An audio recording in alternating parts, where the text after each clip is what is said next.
Hello everyone, welcome back to Priyanka NET classes. So basically आज के इस लेक्चर में हम लोग NTA UGC NET JRF SET के paper two commerce management and even जिन स्टूडेंट्स का पेपर टू इकोनॉमिक्स है उनके लिए मैं एक मैराथन लेके आई हूँ जो कि है marathon on business economics. Business economics जो यूनिट है ये आपके कॉमर्स में भी आती है, मैनेजमेंट में भी आती है और इकोनॉमिक्स के स्टूडेंट्स को तो इकोनॉमिक्स पढ़ना ही है, राइट।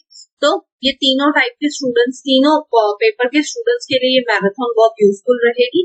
इससे मेरी आपसे रिक्वेस्ट है ये पूरी मैराथन देखिएगा, 2-3 घंटे लग जाएंगे इस मैराथन को लेते लेते, बट ट्रस्ट मी मैं सारे टॉपिक्स कवर कराऊंगी जो मैंने अपने इकोनॉमिक्स के लेक्चर्स में कवर करवाए हैं। एटलीस्ट आपका माइक्रो इकोनॉमिक्स वाला पार्ट तो पूरा यहाँ से कवर हो जाए, ठीक है।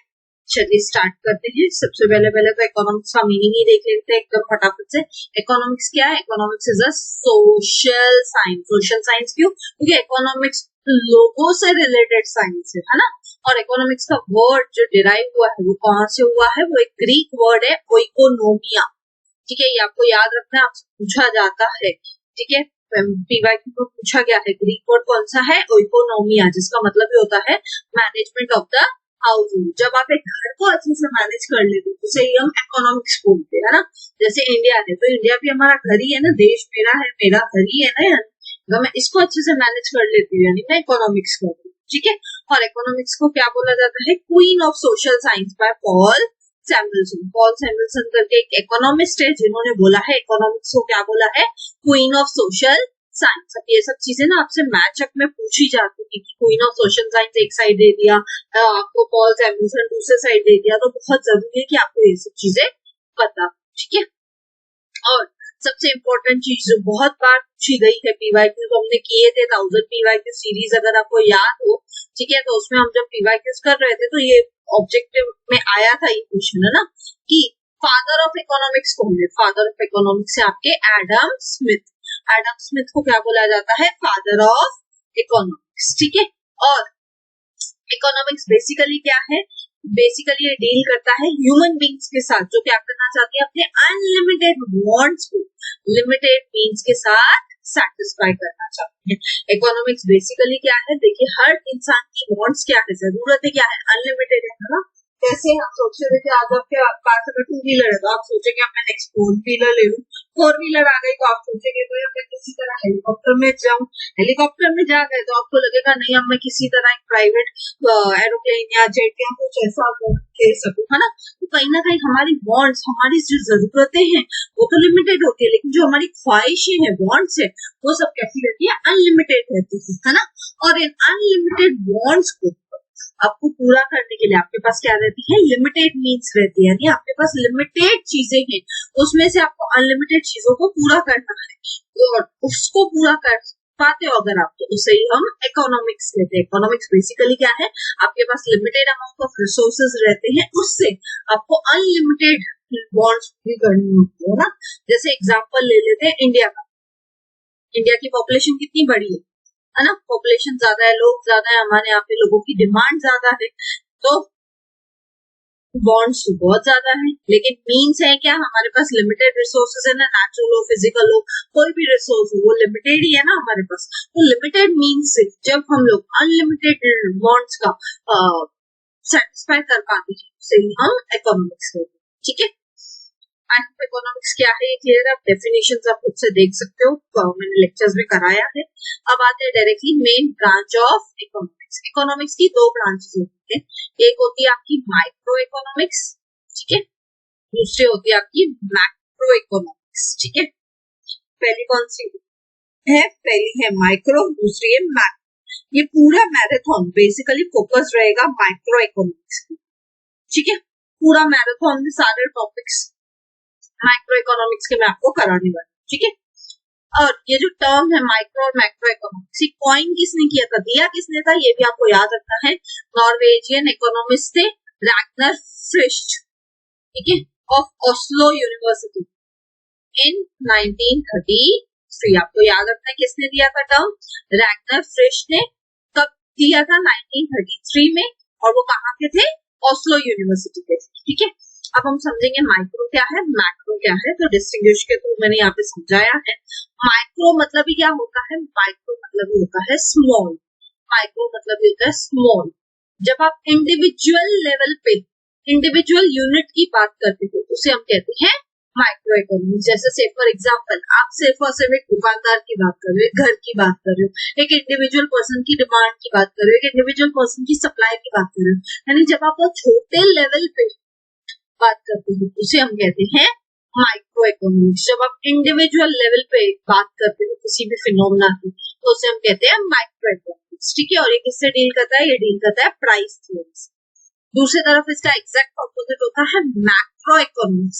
मैक्रो मतलब ये होता है लार्ज। जब आप पूरी एग्रीगेट की बात करते हो, एग्रीगेट यानी कि पूरी की पूरी इकोनॉमी एज अ होल की बात करते हो, उसे आप कहते हैं मैक्रो इकोनॉमिक्स। जैसे से फॉर एग्जांपल मैं एग्रीगेट डिमांड की बात करूं, एग्रीगेट सप्लाई की बात करूं, है ना, या मैं नेशनल इनकम की बात करूं, या मैं से फॉर एग्जांपल पूरे इकोनॉमी की बात करूं हमारे कंट्री की, तो वो क्या हुआ? वो हुआ मैक्रो इकोनॉमिक्स। मैक्रो इकोनॉमिक्स किससे डील करता है? इनकम और एम्प्लॉयमेंट से। क्योंकि यहाँ पे पूरे ओवरऑल पिक्चर की बात हो रही है ना, तो ऑब्वियस सी बात है ओवरऑल इनकम क्या है, ओवरऑल एम्प्लॉयमेंट क्या है, तो उसकी भी बात हो, ठीक है। उसी को कंटिन्यू करते हैं। इसको प्राइस थियरी बोला जाता है, इसको इनकम थियरी बोला जाता है। एग्जाम्पल्स क्या है ये मैं ऑलरेडी बता चुकी हूँ। ये नैरो है और ये वाइड है, ये सभी चीजें मैं ऑलरेडी बता चुकी हूँ, है ना। आई होप माइक्रो और मैक्रो इकोनॉमिक्स का डिस्टिंग्विश क्लियर है। माइक्रो मतलब स्मॉल लेवल, इंडिविजुअल लेवल पे जब हम बात करते हैं तो वो होता है आपका माइक्रो इकोनॉमिक्स। और वही जब हम पूरी कंट्री की बात करते हैं, ओवरऑल किसी चीज की बात करते हैं, उसे हम कहते हैं मैक्रो इकोनॉमिक्स, ठीक है। बढ़ते हैं अगले टॉपिक की तरफ जो कि है यूटिलिटी। यूटिलिटी वर्ड का मतलब ही क्या होता है? वांट और need satisfied power of a commodity. जब कोई कमोडिटी आपकी वांट को या आपकी नीड को सेटिस्फाई करने की पावर रखती है उसे हम क्या कहते हैं? उसे हम कहते हैं यूटिलिटी। जैसे से फॉर एग्जांपल अब मुझे पानी चाहिए, क्यों? क्योंकि मुझे प्यास लगी है, आई एम थर्स्टी, ठीक है। अब मैं थर्स्टी हूँ तो मेरी प्यास कौन बुझाएगा? सीधी बात है वाटर, है ना। पानी पीऊंगी तो मेरी प्यास बुझ जाएगी, यानी वाटर के पास क्या है? वाटर के पास यूटिलिटी है, मेरी नीड को, मेरी वांट को सेटिस्फाई करने की पावर, उसे हम कहते हैं यूटिलिटी। और ये जो यूटिलिटी का टर्म है ये सबसे पहले किसने दिया था? 18th सेंचुरी में एक स्विस मैथमेटिशियन थे, डैनियल बर्नौली, ठीक है। इन्होंने ये टर्म कॉइन किया, ठीक है। आपको याद रखना है ये टर्म कॉइन किसने किया था? यूटिलिटी को टर्म कॉइन किसने किया था? डैनियल बर्नौली ने। कब किया था? 18th सेंचुरी में। और ये मैथमेटिशियन थे, हाँ, बहुत जरूरी है ये याद रखना, ये इकोनॉमिस्ट नहीं थे, हाँ, ये मैथमेटिशियन, ठीक है। चलिए आगे बढ़ते हैं। अब हम अपने कॉन्सेप्ट समझते हैं। टोटल यूटिलिटी, मार्जिनल यूटिलिटी क्या होता है? टोटल यूटिलिटी क्या होता है? Total utility refers to the aggregate of utility derived by the consumer from all units of a commodity consumed। ये क्या होता है? एग्रीगेट का वर्ड का मतलब ये होता है टोटल। एग्रीगेट वर्ड मतलब ये होता है टोटल। एग्रीगेट मतलब जितने भी आपने यूनिट्स कंज्यूम किए उससे ओवरऑल आपको क्या यूटिलिटी मिली, क्या आपकी नीड या वांट सेटिस्फाई हुई, उसे क्या कहते हैं? उसे हम टोटल यूटिलिटी कहते हैं। जैसे से फॉर एग्जांपल आपको भूख लगी है, मैंने आपको 2 चपाती और भाजी दे दी खाने के लिए। अब आपने 2 चपाती और भाजी खाई, ठीक है। उससे आपको जो ओवरऑल आपकी नीड या वांट, जो आपकी भूख थी, ओवरऑल जब सेटिस्फाई हो तो उसे हम कहेंगे टोटल यूटिलिटी। यहाँ पे टोटल है इसलिए यहाँ पे ऑल यूनिट, सारे के सारे यूनिट्स आपको कंज्यूम करने हैं, ठीक है। और वो यूनिट्स भी कैसे कंज्यूम करने हैं? सक्सेसिव यूनिट्स कंज्यूम करने हैं। सक्सेसिव यानी वन आफ्टर अनदर, एक के बाद एक। ऐसा नहीं होगा कि आप एक रोटी अभी खाएंगे दूसरी रोटी बाद में खाएंगे, है ना, या एक बाइट अभी खाएंगे एक बाइट आधे घंटे के बाद खाएंगे, ऐसा नहीं चलेगा। टोटल यूटिलिटी का कंसेप्ट अप्लाई कभी होता है जब आप एक के बाद एक धराधर कोई चीज कंज्यूम करते जाते हो। जैसे मैंने आपको 2 चपाती दी तो आपने 2 चपाती नॉन स्टॉप बैठ के खाई हो भाजी के साथ, तो वो क्या होगा? तो वो ओवरऑल जो आपको सेटिस्फेक्शन देके जाएगा उसे ही हम क्या कहेंगे? उसे ही हम टोटल यूटिलिटी कहेंगे, ठीक है। आई होप टोटल यूटिलिटी क्या है ये क्लियर है। अब आते हैं नेक्स्ट टर्म पे जो कि है मार्जिनल यूटिलिटी। मार्जिनल वर्ड का मतलब ये होता है एडिशनल। मार्जिनल वर्ड का मतलब क्या होता है? एडिशनल यूनिट से जो हमें यूटिलिटी मिलती है उसे हम कहते हैं मार्जिनल यूटिलिटी। जैसे से फॉर एग्जांपल मैं हमेशा 2 चपाती खाती हूँ, ठीक है। मैं हमेशा कितनी चपाती खाती हूँ? 2 चपाती खाती हूँ, ठीक है। और उससे मेरा पेट बढ़ जाता है। लेकिन आज क्या हुआ, आज मेरे को थोड़ी भूख ज्यादा लगी थी क्योंकि कल में भी मेरा फास्ट था, तो मैंने खाना नहीं खाया था पूरे दिन। आज मेरे को भूख ज्यादा थी तो मैंने क्या किया, 2 की जगह पे 3 चपाती खाई आज। तो एक्स्ट्रा कितना हुआ, एडिशनल कितना हुआ बताइए, एडिशनल कितना हुआ, 1 चपाती हुआ था। आज मैंने एक्स्ट्रा कितना खाया, 1 चपाती एक्स्ट्रा खाया ना। तो 1 चपाती एक्स्ट्रा खाने से मुझे क्या यूटिलिटी मिली, क्या सेटिस्फेक्शन मिली, उसे हम कहेंगे मार्जिनल यूटिलिटी। ठीक है, मार्जिनल मतलब ये होता है एडिशनल यूनिट से जो भी आपको सेटिस्फेक्शन मिला है उसे हम कहेंगे मार्जिनल यूनिट। ठीक है, अब इसका डिस्टिंग्विश है आपके सामने। टोटल यूटिलिटी मतलब सम टोटल या एग्रीगेट सारे यूनिट्स कंज्यूम करने के बाद जो आपको ओवरऑल यूटिलिटी मिलती है उसे हम कहते हैं टोटल यूटिलिटी। मार्जिनल यूटिलिटी क्या होता है, जो एडिशनल यूनिट आपने कंज्यूम किया, जो एक्स्ट्रा वाला आपने कंज्यूम किया था यूनिट, उससे आपको जो सेटिस्फेक्शन मिला उसे कहते हैं marginal. It increases at a diminishing rate. आपकी टोटल यूटिलिटी बढ़ती है लेकिन डिमिनिशिंग रेट से। डिमिनिशिंग रेट से यानी जैसे जैसे आप ज्यादा खाते जाते हो वैसे वैसे आपकी भूख तो क्या होती जाती, कम होती जाती है ना, लेकिन आपका सेटिस्फेक्शन बढ़ता जाता है। ठीक है, it diminishes as and when additional units are consumed. और यहाँ पे तो क्या होगा, जितना आप एक्स्ट्रा खाते जाओगे उतना उतना आपकी भूख क्या होती जाएगी, खत्म होती जाएगी, है ना। At the point of satisfaction total utility is maximum. जो सेटिस्फेक्शन की पॉइंट आती है, सैटिस्फैक्शन यानी सेटिस्फेक्शन की जो पॉइंट है वहां पे टोटल यूटिलिटी कैसी रहती है, मैक्सिमम, और मार्जिनल यूटिलिटी कैसी रहती है, जीरो। ये क्या होता है ना, दोनों ही मैं आपको डायग्राम से आगे समझाऊंगी। Total utility and marginal utility का डायग्राम है हमारे पास पीछे, वहां पे मैं ये पॉइंट फिर से समझा दूंगी। ठीक है, TU इज मैक्सिमम और MU इज जीरो। क्यों, वो डायग्राम के थ्रू आपको बेटर समझ में आ जाए। ठीक है, total utility declines if consumption increases after the point of satisfaction। आपके पास एक बार आप सेटिस्फेक्शन में आ गए तो उसके बाद भी अगर आप खाते रहेंगे तो क्या होगा, टोटल यूटिलिटी डिक्लाइन होना शुरू हो जाए। और मार्जिनल यूटिलिटी क्या हो जाती है, नेगेटिव हो जाती है अगर आप एक सेटिस्फेक्शन पॉइंट के बाद ज्यादा खाते हो। ठीक है, इसलिए टोटल यूटिलिटी कैसी रहती है, इंक्रीजिंग, कांस्टेंट या डिमिनिशिंग। और मार्जिनल यूटिलिटी कैसी रहती है, पॉजिटिव, नेगेटिव या तो जीरो। टोटल यूटिलिटी की कर्व हमेशा अपवर्ड जाती है, मार्जिनल यूटिलिटी की कर्व हमेशा डाउनवर्ड जाती है। ठीक है, अब ये क्या है ना, इसको मैं डिटेल में आपको डायग्राम के साथ बता दूं। ये रहा डायग्राम।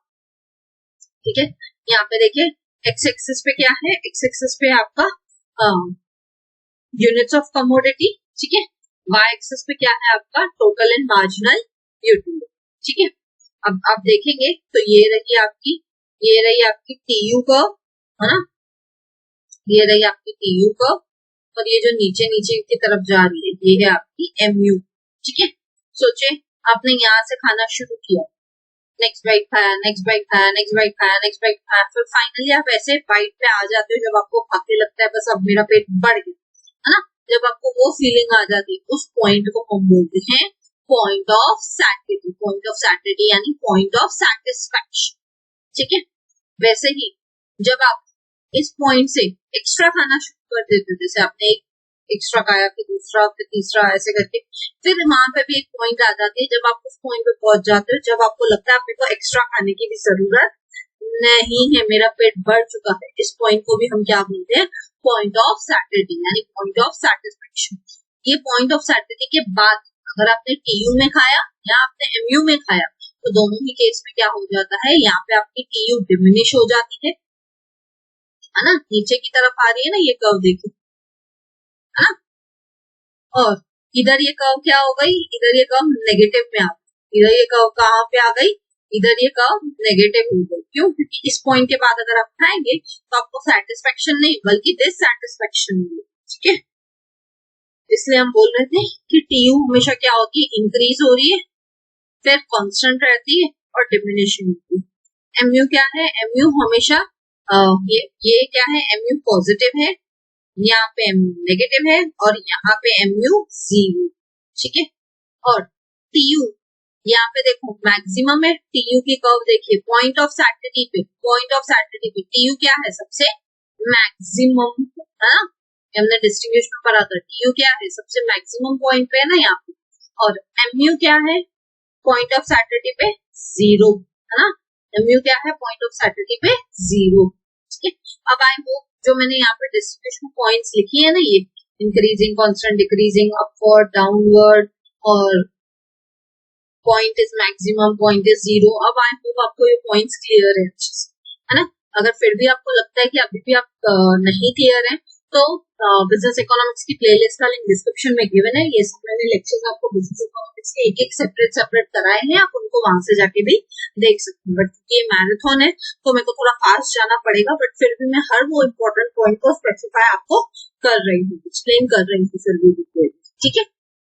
बढ़ते हैं अगले टॉपिक की तरफ। Total utility and marginal utility already मैं बता चुकी हूँ, ठीक है। हाँ, ये तो मैं ऑलरेडी समझा चुकी हूँ। अब यहाँ पे यूनिट्स ऑफ एक्ससी है, total utility, marginal utility. Total utility देखिए बढ़ रही है ना, 10 से 18, 18 से 24, 30। यहाँ पे क्या हो गई, कांस्टेंट हो गई। यहाँ पे क्या हो रही, इंक्रीज हो रही है। और यहाँ पे क्या हो गई, डिक्रीज हो रही है। वही मार्जिनल यूटिलिटी क्या है, डिमिनिश हो रही है। फिर यहाँ पे आके क्या हो गई, जीरो हो गई। यानी ये जो है सिक्स्थ यूनिट, ये क्या हुआ, ये हुआ मेरा पॉइंट ऑफ सैटिस्फैक्शन। ये क्या हुआ मेरा, ये हुआ मेरा पॉइंट ऑफ सैटिस्फैक्शन। ये क्या हुआ, ये हुआ मेरा पॉइंट ऑफ सैटिस्फैक्शन। इससे हम क्या कहेंगे, इससे हम कहेंगे पॉइंट ऑफ सैटिस्फैक्शन, यानी पॉइंट ऑफ सैटिस्फैक्शन। यहाँ पे मेरी mu जीरो है, tu मेरी क्या है, मैक्सिमम है ना। tu मेरी क्या है, यहाँ पे मैक्सिमम है, mu क्या है मेरी, जीरो है ना। और इसके बाद मार्जिनल यूटिलिटी क्या हो रही है, नेगेटिव हो रही है।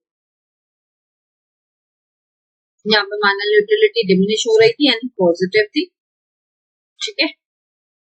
सेम चीज फर्स्ट यूनिट पे क्या है, टीयू एमयू सेम है। देखो फर्स्ट यूनिट पे टीयू भी 10 है, एमयू भी 10 है ना। फिर before point of satisfaction TU क्या है, बिफोर पॉइंट ऑफ सैटिस्फैक्शन देखोगे अगर आप तो टीयू क्या हो रही है, टीयू बढ़ती जा रही है और एमयू डिक्लाइन होती जा रही है ना। टीयू बढ़ती जा रही है, टीयू इंक्रीज होती जा रही है, एमयू डिमिनिश होती जा रही है ना। ये तो हमने देखा था ना, टीयू बढ़ती जा रही है, एमयू डिमिनिश होती जा रही है। सिक्स्थ यूनिट पे टीयू हाईएस्ट है, एमयू जीरो है। देखो सिक्स्थ यूनिट पे टीयू हाईएस्ट है, सबसे बड़ा नंबर है, और एमयू जीरो है। इसी को तो हम बोलते हैं पॉइंट ऑफ सैटिस्फैक्शन।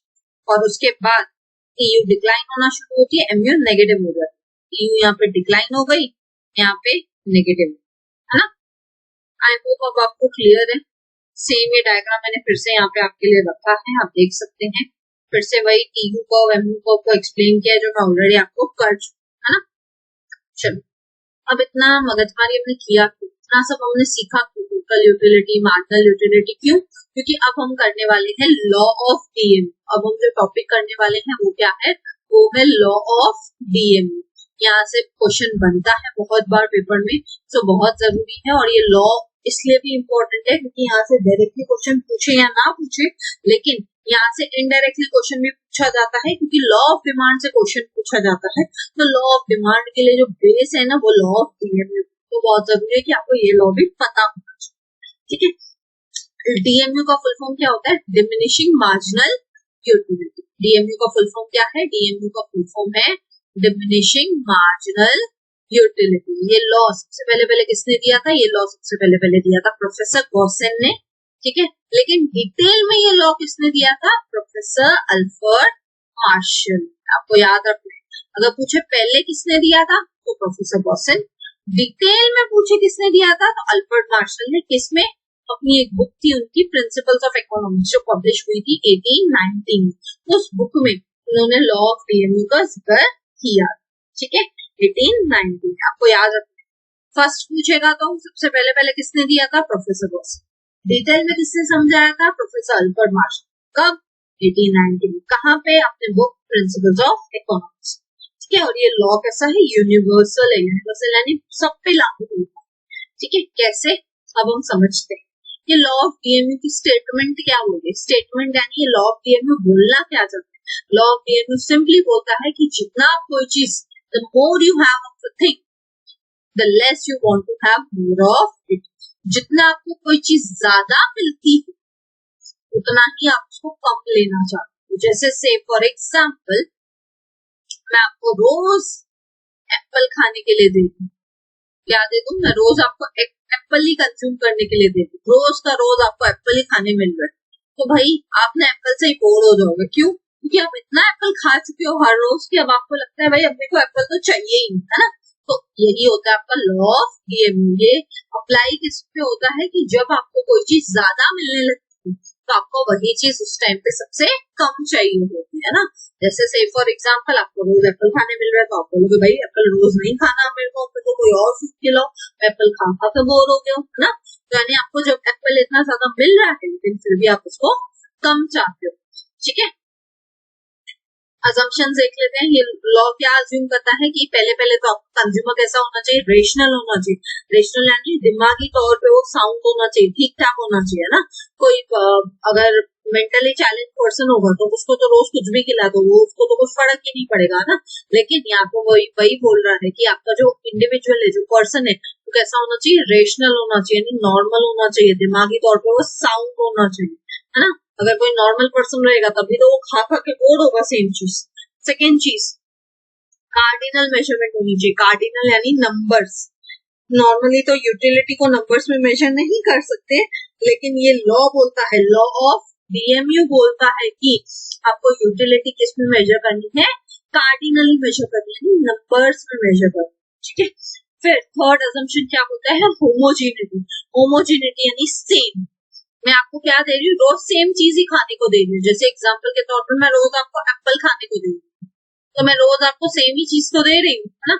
फिर फोर्थ चीज है कंटिन्यूटी। कंटिन्यूटी यानी वो चीज बार बार रिपीट होनी चाहिए। जैसे मैं डेली बेसिस पे आपको क्या करती हूँ, रिपीटेडली सिर्फ क्या दे रही हूँ, आपको एप्पल ही दे रही हूँ, तो डेली दे रही हूँ ना, है ना। नेक्स्ट क्या है, रीजनेबिलिटी। रीजनेबिलिटी अप्लाई होता है आपके गुड्स पे, कि जो आप गुड्स कंज्यूम कर रहे हो वो रीजनेबल साइज के होने चाहिए, है ना। जैसे कि से फॉर एग्जांपल एप्पल है तो एप्पल ना ज्यादा छोटा होना चाहिए ना बड़ा होना चाहिए, मीडियम टाइप के एप्पल मैं आपको दूँ। फिर है कॉन्स्टेंसी। कॉन्स्टेंसी यानी कंटिन्यूअसली आपको सेम चीज मिलनी चाहिए। फिर आता है डिविजिबिलिटी। डिविजिबिलिटी यानी आप उसको क्या कर सको, पार्ट्स में ब्रेक कर सको, है ना। एप्पल को आप काट के खा सकते हो ना। एंड लास्ट एंड फाइनल सबसे इम्पोर्टेंट अजम्पशन है कि सिंगल बॉन्ड। सिंगल बॉन्ड यानी यहाँ पे आपको सिर्फ एप्पल ही खाना है, ऐसे नहीं कि मैं आपको आज एप्पल दे रही हूँ, कल कीवी दे रही हूँ, फिर बनाना दे रही हूँ, तो फिर आप लॉ ऑफ डीएमयू अप्लाई नहीं कर पाओगे। क्यों? क्योंकि अगर गुड्स ही चेंज हो गए, हर दिन आपको कुछ नया मिल रहा है, तो आप बोर ही नहीं होगे कभी उस चीज, है। तो अगर आपको किसी चीज को लॉ को प्रूव करना है तो यहाँ पे बहुत जरूरी है कि आपकी जरूरत एक ही, आपको रोज एप्पल ही खाना है, ऐसा आपने अज्यूम किया होगा, ठीक है। आई होप ये अजम्पशंस क्लियर है।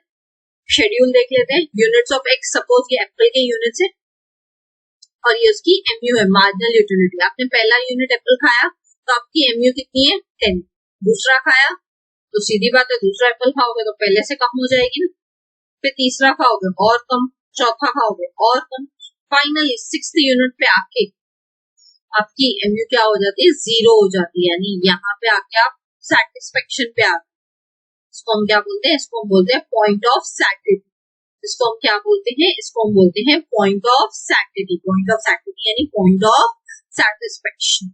क्यों? क्योंकि यहाँ पे आके 6th यूनिट पे आके 6th एप्पल खा के आपका पेट कंप्लीटली भर गया। इसके बाद अगर आपने खाया तो आप माइनस में आ जाओगे, यानी नेगेटिव में आ जाओगे। अब आप एक्स्ट्रा एप्पल खाओगे भी, 7th एप्पल खाओगे भी, तो भी आपका पेट भरेगा क्या, नहीं भरेगा, उल्टा अब आपका यूटिलिटी नेगेटिव हो जाएगा। क्यों? क्योंकि इसके बाद आपको एक्चुअली 6th एप्पल के बाद 7th एप्पल खाना ही नहीं चाहिए, ठीक है। तो यहाँ पे आपकी टोटल मार्जिनल यूटिलिटी कैसी थी, इन सब जगहों पे आपकी मार्जिनल यूटिलिटी थी पॉजिटिव, यहाँ पे आ गई 0 एंड यहाँ पे हो गई आपके नेगेटिव, ठीक है।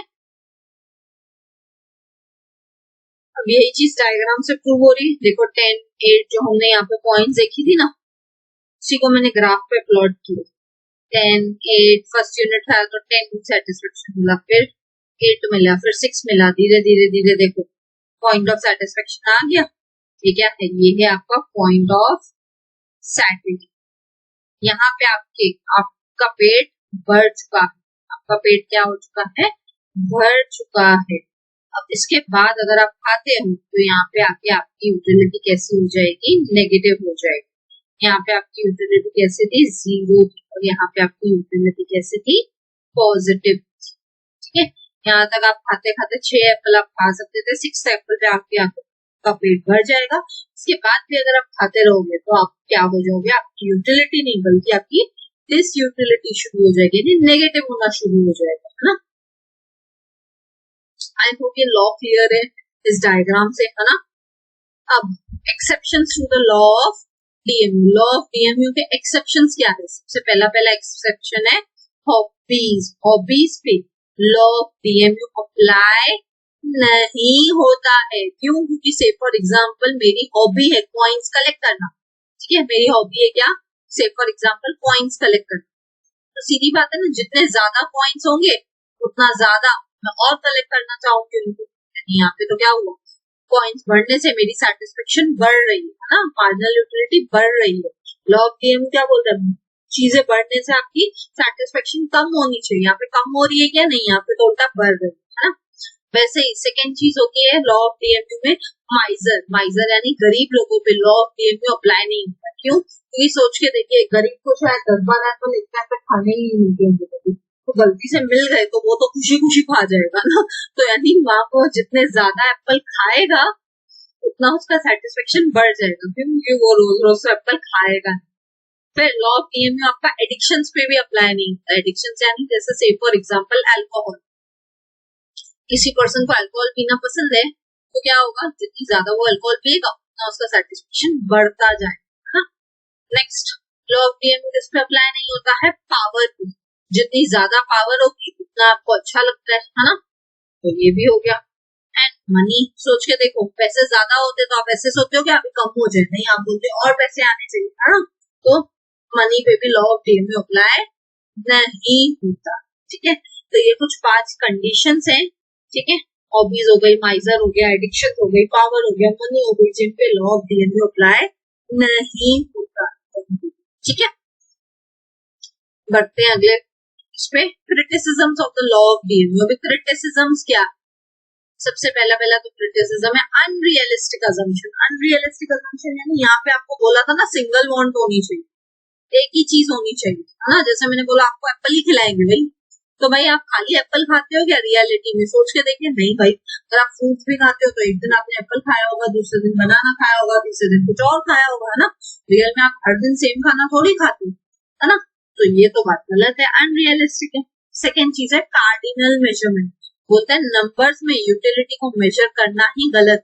क्यों गलत है, ये सोच के देखिए, आपको मैंने एक एप्पल खाने को दिया, अब मैं बोलूंगा on a scale of 1 to 10 बताओ एप्पल खा के कितना सेटिस्फेक्शन मिला, तो ये तो गलत है ना। 1 to 10 पे मैं कैसे क्लासिफाई कर सकती हूँ, हाँ मैं ये बता सकती हूँ एप्पल मीठा है कि नहीं, मेरे को एप्पल अच्छा लगता है कि नहीं, या मैं खाऊंगी कि नहीं, लेकिन मैं ये कैसे बता सकती हूँ कि on the scale of 1 to 10 वो एप्पल मेरे लिए कितना सेटिस्फेक्शन देगा, तो वो थोड़ा बताना गलत बात हो जाती है ना। नेक्स्ट क्या है, नेक्स्ट है इंडिविजिबल गुड्स। कई बार आपके गुड्स कैसे हो सकते हैं, इंडिविजिबल भी हो सकते हैं। फिर है constant marginal utility of money. Money के केस में भी क्या होता है, कांस्टेंट मार्जिनल यूटिलिटी हो सकती है, सेम लेवल ऑफ मनी पे भी आपको सेम लेवल ऑफ सेटिस्फेक्शन मिल सकता है, और सिंगल वो। ठीक है, आई होप क्रिटिसिज्म्स क्लियर है। एंड यहाँ पे आपका लॉ ऑफ डीएमयू जो है वो कंप्लीट होता है। ठीक है, लॉ ऑफ डीएमयू जो है वो कंप्लीट होता है यहाँ पे। अब हम जो नेक्स्ट टॉपिक करेंगे वो है आपका डिमांड। ठीक है, अब जो हम टॉपिक करेंगे वो टॉपिक क्या है आपका, डिमांड। ठीक है, डिमांड समझेंगे, पहले हम लोग टाइप्स ऑफ डिमांड समझेंगे, फिर हम समझेंगे जो इलास्टिसिटी ऑफ डिमांड है वो टॉपिक समझेंगे, लॉ ऑफ डिमांड समझेंगे। ठीक है, जो बहुत इंपॉर्टेंट टॉपिक है आपके एग्जाम के पॉइंट ऑफ व्यू से, बहुत जरूरी। अब आप फुल फोकस करेंगे क्योंकि यहाँ से 2-3 क्वेश्चन बनते ही बनते हैं, हर शिफ्ट में बनते हैं। अगर आपने 1000 PYQ सीरीज देखी है तो आपको पता होगा लॉ ऑफ डिमांड से, types of price elasticity of demand से, इलास्टिसिटी ऑफ डिमांड से यहाँ से क्वेश्चन बहुत बार पूछा गया है ना। तो चलिए स्टार्ट करते हैं।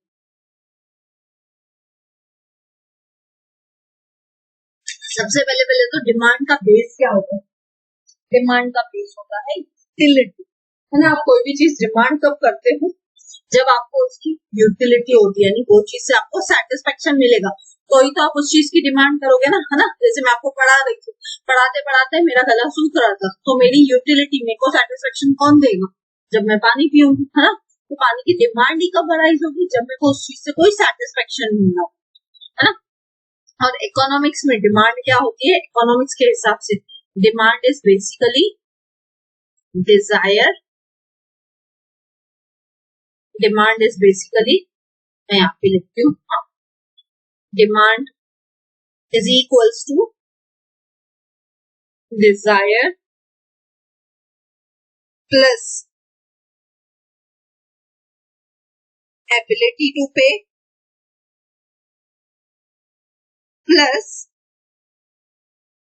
Willingness to pay. Demand basically क्या होती है, डिमांड बेसिकली तीन चीजों से बनती है। सबसे पहले तो डिजायर होनी चाहिए, वो चीज की आपको इच्छा होनी चाहिए, है ना। जैसे से फॉर एग्जांपल अभी मेरी इच्छा क्या है कि मैं पानी पीऊं, है ना, या मेरे को पानी चाहिए, ये मेरी इच्छा है। फिर सेकेंड चीज होनी चाहिए एबिलिटी टू पे, मेरी इच्छा तो है मैं पानी चाहिए मेरे को, लेकिन पानी खरीदने के पैसे भी तो होने चाहिए ना। अगर मेरे पास 10-20 रुपए नहीं है जेब में, तो मैं अपनी डिमांड को पूरा कर पाऊंगी क्या, नहीं कर पाऊंगी। डिजायर को पूरा कर पाऊंगी क्या, नहीं कर पाऊंगी। प्लस विलिंगनेस टू पे भी होनी चाहिए। विलिंगनेस टू पे यानी चलो मान लिया कि मेरे पास एबिलिटी टू पे है, मेरे पास 10-20 रुपए जेब में है कि मैं एक पानी की बोतल खरीद सकती हूँ, लेकिन मैं विलिंग हूँ क्या, मैं सोचती हूँ नहीं यार अभी 10 मिनट में तो मैं घर पहुंचूंगी, मैं घर पे जाके सीधा पानी पी लेती हूँ। तो यानी पैसे होते हुए भी, एबिलिटी होते हुए भी कई बार हम उस चीज की डिमांड नहीं करते हैं, क्यों, क्योंकि हम विलिंग नहीं होते। तो अगर आप कोई भी चीज की डिमांड की बात करते हो तो उसमें तीनों चीजें होनी चाहिए। एक तो आपकी इच्छा होनी चाहिए, डिजायर होनी चाहिए कि हाँ मेरे को ये चीज चाहिए। फिर आपके पास उस चीज के लिए पैसे होने चाहिए ताकि आप वो चीज खरीद सको। फिर आपके पास विलिंगनेस होनी चाहिए कि आप उस चीज को खरीदने के लिए जो पैसे लगेंगे वो आप पैसे पे करने के लिए भी रेडी हो। इसी को हम क्या बोलते हैं, इन तीनों फैक्टर्स के मेल जोल को हम बोलते हैं डिमांड, ठीक है। बस ये एक लाइन याद रखिएगा, demand is equals to desire plus ability to pay plus willingness to pay. बात खत्म। इन तीनों में से एक भी चीज नहीं होगी अगर, तो डिमांड कर सकोगे क्या, नहीं, फिर वो डिजायर ही रह जाए, ठीक है। आई होप ये चीज क्लियर है, डिमांड क्या है। अब टाइप्स ऑफ डिमांड देख लेते हैं, एक एक करके सारे टाइप्स डिस्कस कर लेते हैं फटाफट से, ठीक है। सबसे पहले होती है डायरेक्ट डिमांड। डायरेक्ट डिमांड यानी ऐसी डिमांड जो कंज्यूमर खुद करता है। जैसे हम कंज्यूमर गुड्स की डिमांड करते हैं, जैसे कपड़ा हो गया, फूड ग्रेन्स हो गए, है ना। हम कंज्यूमर जो भी डिमांड डायरेक्टली करते हैं उसे हम कहते हैं डायरेक्ट डिमांड, है ना। यानी यहाँ पे कौन होता है, यहाँ पे होता है आपका सप्लायर और दूसरी तरफ होता है आपका कंज्यूमर, दोनों डायरेक्टली डील कर रहे हैं आपसे। और ये बेसिकली किससे रिलेटेड रहता है, कंज्यूमर गुड्स। ऐसे गुड्स जो कंज्यूमर डायरेक्टली कंज्यूम करता है उन चीज पे होती है आपकी डायरेक्ट डिमांड, ठीक है। सेकेंड होती है इनडायरेक्ट डिमांड। इनडायरेक्ट डिमांड का दूसरा नाम क्या है, डिराइव्ड डिमांड। डिराइव्ड डिमांड यानी ये डिमांड ऐसी है जो कौन बोलता है, ये फैक्टर्स ऑफ प्रोडक्शन के लिए जो भी डिमांड रहती है उसे हम कहते हैं इनडायरेक्ट डिमांड। यानी ये ऐसे चीजों की डिमांड रहती है जिन चीजों को यूज करके हम और आगे प्रोडक्शन कर सकते हैं। जैसे से फॉर एग्जांपल अगर मैं फैक्टर्स ऑफ प्रोडक्शन की बात करूँ तो लैंड की, अगर मैं लैंड खरीद रही हूँ, क्यों खरीद रही हूँ, क्योंकि मेरे को वहां पे फैक्ट्री बनानी और फैक्ट्री बना के उसमें कुछ गुड्स बना के बेचने। यानी लैंड की डिमांड डायरेक्ट है क्या, नहीं, इनडायरेक्ट। फिर लेबर हो गया, मेरे को अपने फैक्ट्री में लोग चाहिए, क्यों भाई, प्रोडक्शन करूंगी कैसे, फाइनल गुड्स बनाऊंगी कैसे, तो गुड्स बनाने के लिए मुझे लेबर चाहिए, इनडायरेक्ट वे है डिमांड कर। फिर मेरे को लैंड, लेबर, कैपिटल चाहिए, कुछ पैसा चाहिए, तो वो भी इनडायरेक्ट है। फिर एंटरप्रेन्योर है, तो ये चारों चीजें क्या होती है, इन चारों चीजों की डिमांड इनडायरेक्ट रहती है। क्यों, क्योंकि ये उन चीजों की डिमांड रहती है जिन चीजों को यूज करके आप आगे डिमांड करते हो, ठीक है। जैसे से फॉर एग्जांपल आपकी एक फैक्ट्री है, तो फैक्ट्री में आप क्या बनाते हो, आप बनाते हो शुगर बनाते हो। क्या बनाते हो, शुगर बनाते हो। अब शुगर बनाने के लिए आपको क्या चाहिए, आपको शुगर केन चाहिए, है ना। तो ये जो शुगर केन है इसकी डिमांड कैसी हुई, शुगर केन की डिमांड हुई, ये जो शुगर केन है इसकी डिमांड कैसे हुई, डिराइव्ड डिमांड हुई। क्यों, क्योंकि शुगर बनाने के लिए आपको शुगर केन की जरूरत है ना। तो ये क्या हुई, डिराइव्ड डिमांड, ठीक है। यहाँ land, labour, capital and material की डिमांड भी डेराइव डिमांड होती है। ठीक है, आई होप ये क्लियर है। बढ़ते हैं अगली डिमांड की तरफ, जिसको हम बोलते हैं कॉम्प्लीमेंट्री या तो ज्वाइंट डिमांड। जब एक ही नीड, एक ही सिंगल वांट सेटिस्फाई करने के लिए आपको दो या दो से ज्यादा चीजों की जरूरत होती है, उसे हम कहते हैं कॉम्प्लीमेंट्री डिमांड या तो ज्वाइंट डिमांड। जैसे अगर आपको गाड़ी चलानी है तो आपको गाड़ी भी चाहिए और पेट्रोल भी चाहिए, आपको जूते पहनने तो जूते भी चाहिए, सॉक्स भी चाहिए, है ना। आपको गोली चलानी है तो बंदूक भी होनी चाहिए, गोली भी होनी चाहिए, है ना। तो ज्वाइंट डिमांड, ठीक है। यहाँ से फॉर एग्जाम्पल आपको चाय बनानी है, टी, है ना, तो आपको पानी चाहिए, दूध चाहिए, शक्कर चाहिए, चाय पत्ती चाहिए, है ना। तो ये भी क्या हुई, ज्वाइंट डिमांड, ठीक है। फिर आता है आपका कॉम्पोजिट डिमांड। कॉम्पोजिट डिमांड यानी ऐसी चीज की डिमांड जो आप बहुत सारी जगहों पे यूज कर सकते हैं। जैसे मुझे अगर इलेक्ट्रिसिटी चाहिए तो इलेक्ट्रिसिटी से मेरा अभी लैपटॉप भी चार्ज हो रहा है, मेरे घर में फैन भी चल रहा है, फिर मेरे घर के जो इलेक्ट्रिकल अप्लायंसेस है वो भी चल रहे हैं। डिमांड तो एक चीज की है इलेक्ट्रिसिटी, लेकिन उससे बहुत सारे यूजेस हो सकते हैं, उसके बहुत अलग अलग यूजेस हो सकते हैं ना। वैसे ही एग्जाम्पल हो गया कंपोजिट डिमांड का वाटर। जैसे अगर पानी है तो पीने के भी काम आएगा, कपड़े धोने के भी काम आएगा, बर्तन धोने के भी काम आएगा, है ना, क्लीनिंग करने में भी काम आएगा, है ना। तो अलग अलग चीजों के लिए एक ही चीज यूज हो सकती है, ठीक है। तो ऐसे टाइप की डिमांड को हम बोलते हैं composite demand. Last and final type of demand है आपकी competitive demand. Competitive demand basically किसके ऊपर अप्लाई होती है, सब्स्टिट्यूट गुड्स के ऊपर। सब्स्टिट्यूट यानी अगर एक चीज नहीं मिली तो उसके बदले में दूसरी चीज मिलेगी तो भी चलेगा। जैसे अगर आपको काम में टी नहीं मिलेगी तो आप कॉफी पी के भी काम चला लोगे, शुगर नहीं मिलेगी तो गुड़ भी खा के काम चला लोगे, है ना। वैसे ही अगर आपको पेन नहीं मिली कहीं लिखने के लिए तो आप पेंसिल भी यूज कर लोगे कभी कभार, है ना। तो ये क्या हुई, ये हुई कॉम्पिटिटिव डिमांड, ठीक है। आई होप ये टाइप्स ऑफ डिमांड सारे आपको क्लियर है ना। यहाँ पे आपका टाइप्स ऑफ डिमांड कंप्लीट होता है यहाँ, ठीक है। सारे 5 टाइप की डिमांड्स मैंने आपको कंप्लीट करवा दी, डायरेक्ट, इनडायरेक्ट, कॉम्प्लीमेंट्री, फिर कॉम्पोजिट एंड कॉम्पिटिटिव, ठीक है। बढ़ते हैं अगले टॉपिक की तरफ, जो कि है प्राइस एंड डिमांड का फंक्शनल रिलेशनशिप। अब प्राइस और डिमांड का रिलेशनशिप क्या होता है, प्राइस ज्यादा तो डिमांड कम, प्राइस कम तो डिमांड ज्यादा। यानी प्राइस और डिमांड के जो बीच में रिलेशनशिप वो कैसा है, वो है इनवर्स रिलेशनशिप। वो रिलेशनशिप कैसा है, वो रिलेशनशिप है आपका इनवर्स रिलेशनशिप। प्राइस और डिमांड के बीच का जो रिलेशनशिप होता है वो कैसा है, इनवर्स है। अगर प्राइस ऊपर की तरफ है तो डिमांड नीचे की तरफ हो जाती है, प्राइस नीचे है तो डिमांड ऊपर हो जाती है। एग्जाम्पल, अभी टमाटोज का प्राइस बढ़ गया है फिर से ना, टमाटोज का प्राइस क्या हो गया, बढ़ गया, तो उसकी डिमांड कम कर दी है लोगों ने। पहले अगर लोग 1 किलो खरीदते थे तो अब आधा किलो घर के लिए खरीद के आ रहे, है ना। वैसे ही कुछ टाइम पहले टमाटोज का प्राइस कम था तो लोग ज्यादा खरीद लेते थे, टमाटर की भाजियां ज्यादा बनाते थे लोग, है ना। तो ये क्या हुआ, ये हुआ आपका प्राइस एंड डिमांड का फंक्शनल रिलेशनशिप। अगर प्राइस ज्यादा होगी तो डिमांड कम करोगे, अगर प्राइस कम होगी तो ज्यादा डिमांड करोगे, सिंपल।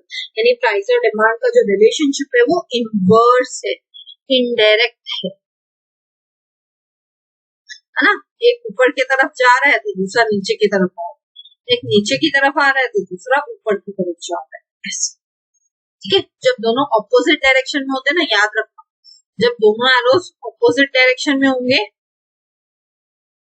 तो उसे हम कहते हैं इनवर्स रिलेशनशिप। और अगर दोनों एरो सेम डायरेक्शन में होते, दोनों या तो ऊपर की तरफ जाते या तो नीचे की तरफ आते, तो हम उसे बोलते हैं डायरेक्ट रिलेशनशिप, ठीक है। सिंबॉलिकली इसको कैसे दिखाते हैं, डी, डी यानी डिमांड ऑफ एक्स, एक्स कोई commodity is equals to function of F यानी function of price of X. Price जो भी उस कमोडिटी की होगी, है ना, इसे हम प्राइस एंड डिमांड को ऐसे डिनोट करते, ठीक है। अब अगेन यहाँ पे प्राइस दी हुई है और डिमांड दी हुई है। देखिए प्राइस जैसे जैसे कम हो रहा है ना, डिमांड वैसे वैसे क्या हुई है, बढ़ रही है।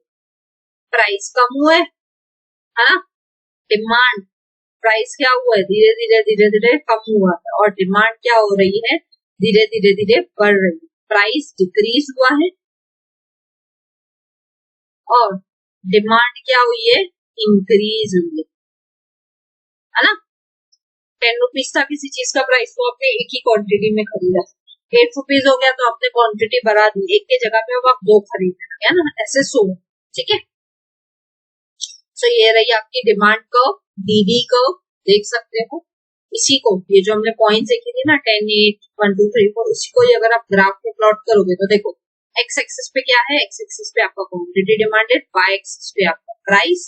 ठीक है, अब आप डिमांड कर्व को प्लॉट करो तो ये बन जाएगी आपकी डीडी कर्व, जो हमेशा कैसे रहती है, डाउनवर्ड स्लोपिंग रहती है, जो हमेशा कैसे स्लोप करती है, डाउनवर्ड स्लोप करती है। याद रखिएगा, डीडी कर्व हमेशा कैसे स्लोप करती है, डाउनवर्ड स्लोप करती है। देखिए डाउनवर्ड जा रही है ना, नीचे नीचे जा रही है ना, जैसे जैसे प्राइस बढ़ता जा रहा है तो प्राइस कम होता जा रहा है, वैसे वैसे डिमांड बढ़ती जा रही है।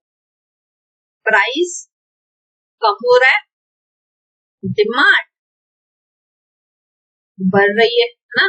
प्राइस 10 था तो डिमांड 1 थी, प्राइस 10 से घट के 8 हो गया तो डिमांड 1 से बढ़ के 2 हो गई है ना, यानी प्राइस कम हो रहा है तो डिमांड बढ़ रही है। इसी रीजन की वजह से आपका डिमांड को क्या है, डाउनवर्ड स्लोप। ठीक है, आई होप ये डायग्राम से क्लियर है। अब सबसे इंपॉर्टेंट रीजन, ये जो आपकी डीडी कर्व है ना, ये जो आपकी डीडी कर्व है ये डाउनवर्ड स्लोपिंग ही क्यों है, इसका रीजन क्या है? एक रीजन तो इसका क्या है, एक रीजन तो है कि डिमांड और प्राइस इनवर्सली रिलेटेड है ना, एक रीजन तो ये। और क्या रीजन है, लॉ ऑफ डीएमयू, जैसे जैसे आपका यूनिट्स बढ़ते जाएगा वैसे वैसे आपका सेटिस्फेक्शन क्या होता जाएगा, कम होता जाएगा, तो ये एक रीजन हो सकता है। नेक्स्ट होता है इनकम इफेक्ट, इनकम इफेक्ट से भी आपकी डिमांड कर्व डाउनवर्ड स्लोपिंग रहती है। क्यों, जैसे जैसे आपकी इनकम बढ़ती है वैसे वैसे आप अपनी डिमांड क्या करते जाते हो, आप अपनी डिमांड बढ़ाते जाते हो, यानी प्राइस कुछ भी हो भले, लेकिन आपकी इनकम क्योंकि बढ़ गई तो आप डिमांड ऑटोमेटिकली बढ़ाओगे। जैसे से फॉर एग्जांपल, अब मेरी इनकम पहले 10,000 थी, अब 12,000 हुई, तो इररिस्पेक्टिव ऑफ अब मार्केट में उस चीज का प्राइस जो मैं खरीदूं कितना भी है, लेकिन फिर भी मैं अपनी डिमांड बढ़ा दूंगी। क्यों, क्योंकि अब मेरे पास पैसे ज्यादा है पहले से कुछ, है ना। नेक्स्ट होता है सब्स्टिट्यूशन इफेक्ट। सब्स्टिट्यूशन इफेक्ट यानी जैसे कि एग्जांपल के लिए टी या कॉफी का एग्जांपल ले लेते हैं। अब सोच के देखिए, टी का प्राइस बढ़ गया तो लोग ऑटोमेटिकली कॉफी की डिमांड ज्यादा है ना, यानी सोच के देखिए ये कॉफी होता, अगर ये कॉफी का होता तो कॉफी की प्राइस सेम ही, कॉफी की प्राइस चेंज ही नहीं हुई, लेकिन फिर भी कॉफी की डिमांड बढ़ रही है। क्यों, क्योंकि टी का प्राइस चेंज हो गया है ना, तो उस रीजन की वजह से भी आपकी डिमांड का डाउनवर्ड स्लोप। फिर मल्टीपर्पज यूजेस जैसे इलेक्ट्रिसिटी हो गया, वाटर हो गया, उस केस में भी आपकी डिमांड डाउनवर्ड स्लोप रहती है। और एक लास्ट एंड इम्पोर्टेंट रीजन होता है न्यू कंज्यूमर्स, अगर नए कंज्यूमर्स आ गए फिर भी आपकी डिमांड बढ़ जाएगी, है ना। तो ये कुछ रीजन है जिसके वजह से आपकी डीडी कर्व, डिमांड कर्व हमेशा कैसी रहती है, हमेशा डाउनवर्ड स्लोपिंग रहती है। ठीक है, और ये रीजंस आपको याद रखने हैं क्योंकि ये पीवाईक्यू में पूछा गया था क्वेश्चन। 1000 पीवाईक्यू सीरीज आपने देखा है तो ठीक है, नहीं देखा है तो डिस्क्रिप्शन में लिंक गिवन है, जाइए वहां से जाके पीवाईक्यूज को कवर कीजिए, वहां पे पीवाईक्यू ये पूछा गया है ना। चलिए बढ़ते हैं आगे अगले टॉपिक पे, जो कि है डिटर्मिनेंट्स ऑफ डिमांड। तो किसी भी चीज की डिमांड किन किन चीजों पर डिपेंड करती है, डिटर्मिनेंट्स बोल सकते हो इनको, फैक्टर्स बोल सकते हो, है ना। किन किन चीजों की वजह से डिमांड अराइज होती है, सबसे पहला तो प्राइस, प्राइस के हिसाब से डिमांड होती है, आपकी इनकम के हिसाब से होती है, सब्स्टिट्यूट गुड्स के हिसाब से होती है जैसे टी कॉफी ना, कॉम्प्लीमेंट्री गुड्स के भी हिसाब से लोग डिमांड करते हैं जैसे car and petrol, shoe and socks, है ना। फिर होता है नेचर ऑफ प्रोडक्ट, आप क्या टाइप का प्रोडक्ट खरीद रहे हो, एसेंशियल गुड्स है, लग्जरी गुड्स है, उसके हिसाब से भी आप डिमांड करते हो। साइज ऑफ पॉपुलेशन, पॉपुलेशन ज्यादा है कि कम है, उसके हिसाब से भी आपकी डिमांड डिसाइड होती है ना। फिर कई बार एक्सपेक्टेशन होती है फ्यूचर प्राइसेस की, जैसे मुझे लगता है कि भाई अब मैं सोना नहीं खरीदूं, आगे जाके सोने का प्राइस कम हो जाएगा, मैं तब खरीदूंगी, है ना। फिर आ जाता है आपका एडवर्टाइजमेंट, एडवर्टाइजमेंट भी आपकी डिमांड में रोल प्ले करता है ना। क्यों, कि आपको कोई अच्छा एडवर्टाइजमेंट लगेगा तो आप ऑटोमेटिकली उस चीज की डिमांड करोगे, है ना। लेकिन कोई एडवर्टाइजमेंट अगर आपको अच्छा नहीं लगेगा तो आप उस चीज की डिमांड नहीं करोगे, है ना। तो एडवर्टाइजमेंट से भी आपको कई बार फर्क पड़ जाता है। लास्ट एंड फाइनल है लेवल ऑफ टैक्सेशन, कई बार टैक्स देख के आप डिमांड करते हो, है ना, किसी चीज के ऊपर टैक्स ज्यादा रहता है तो आप उसको नहीं खरीदते, जिस चीज के ऊपर टैक्स कम रहेगा आप उसको खरीदने की कोशिश करते हो, है ना। तो इन सब चीजों की वजह से भी आपकी डिमांड डिसाइड होती है। सिर्फ प्राइस एक लॉ फैक्टर नहीं है, प्राइस के अलावा भी ये इतने सारे फैक्टर्स हैं जो आपकी डिमांड को डायरेक्टली या इनडायरेक्टली अफेक्ट करते हैं। ठीक है, अब एक एक करके इन फैक्टर्स को देखते हैं, इनका रिलेशनशिप क्या है। अगर हम प्राइस की बात करें तो प्राइस ज्यादा डिमांड कम, प्राइस कम डिमांड ज्यादा, यानी प्राइस और डिमांड के बीच में कैसा रिलेशनशिप है, इनवर्स रिलेशनशिप है, इनडायरेक्ट रिलेशनशिप है। क्यों? क्योंकि एक ऊपर की तरफ जा रहा है तो दूसरा नीचे की तरफ आ रहा है, यानी ऑपोजिट डायरेक्शन में जा रहे हैं, है ना, ऑपोजिट डायरेक्शन में जा रहे हैं, इसलिए हम इसको क्या कहेंगे, इसलिए हम इसको कहेंगे इनवर्स रिलेशनशिप। ठीक है, फिर आते हैं इनकम के ऊपर। अगर हम इनकम की बात करें तो जैसे जैसे आपकी इनकम बढ़ती है आप डिमांड बढ़ाते जाते हो, है ना, इनकम घटती है आप डिमांड घटाते जाते हो, है ना, यानी इनकम और डिमांड के बीच में जो रिलेशनशिप है वो कैसा है, डायरेक्ट रिलेशनशिप है। क्यों? कि एरो सेम डायरेक्शन में जा रहा है, एरो कैसे जा रहे हैं, सेम डायरेक्शन में जा रहे हैं ना, है ना।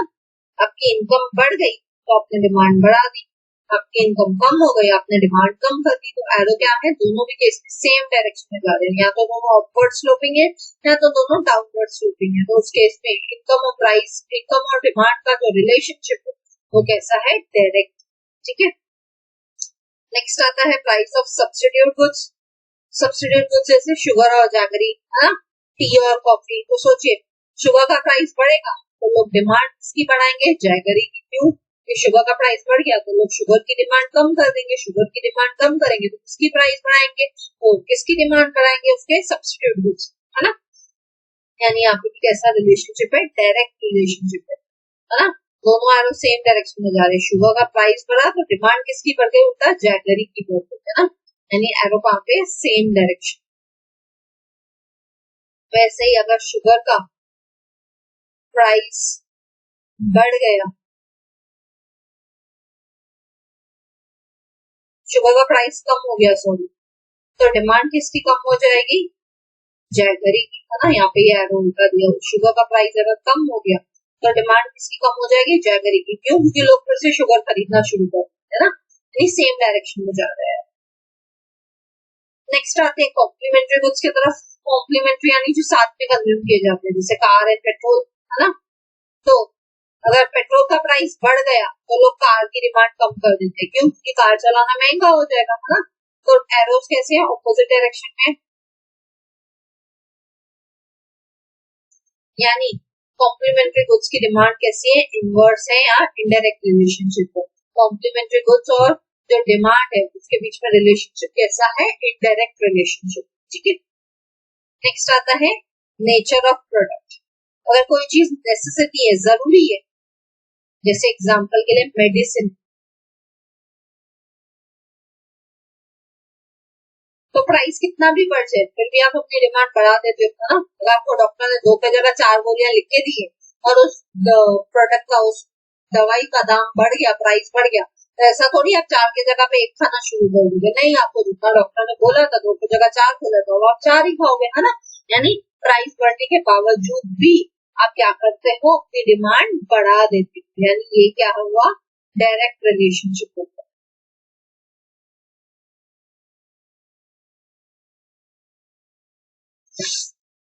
दूसरी तरफ अगर ड्यूरेबल गुड्स है, जैसे कि एग्जांपल टीवी, प्राइस बढ़ गया आप अपनी डिमांड कम कर दोगे, है ना। जैसे से फॉर एग्जांपल आप मुझे अपने घर के लिए टीवी लेना था, लेकिन क्या है, प्राइस बढ़ गया है मार्केट में टीवी का, तो मैं डिमांड कम कर दूंगी। मैं सोचूंगी चल 1 महीना रुकती हूँ, मे बी न्यू ईयर पे ऑफर्स आएंगे, तब क्या हो जाएगा, प्राइस कम हो जाएगा, तब मैं अपनी डिमांड कर दूंगी, है ना। यानी यहाँ पे क्या हुआ, यहाँ पे जो रिलेशनशिप है वो कैसा है, इनडायरेक्ट है, प्राइस ज्यादा है तो डिमांड कम। ठीक है,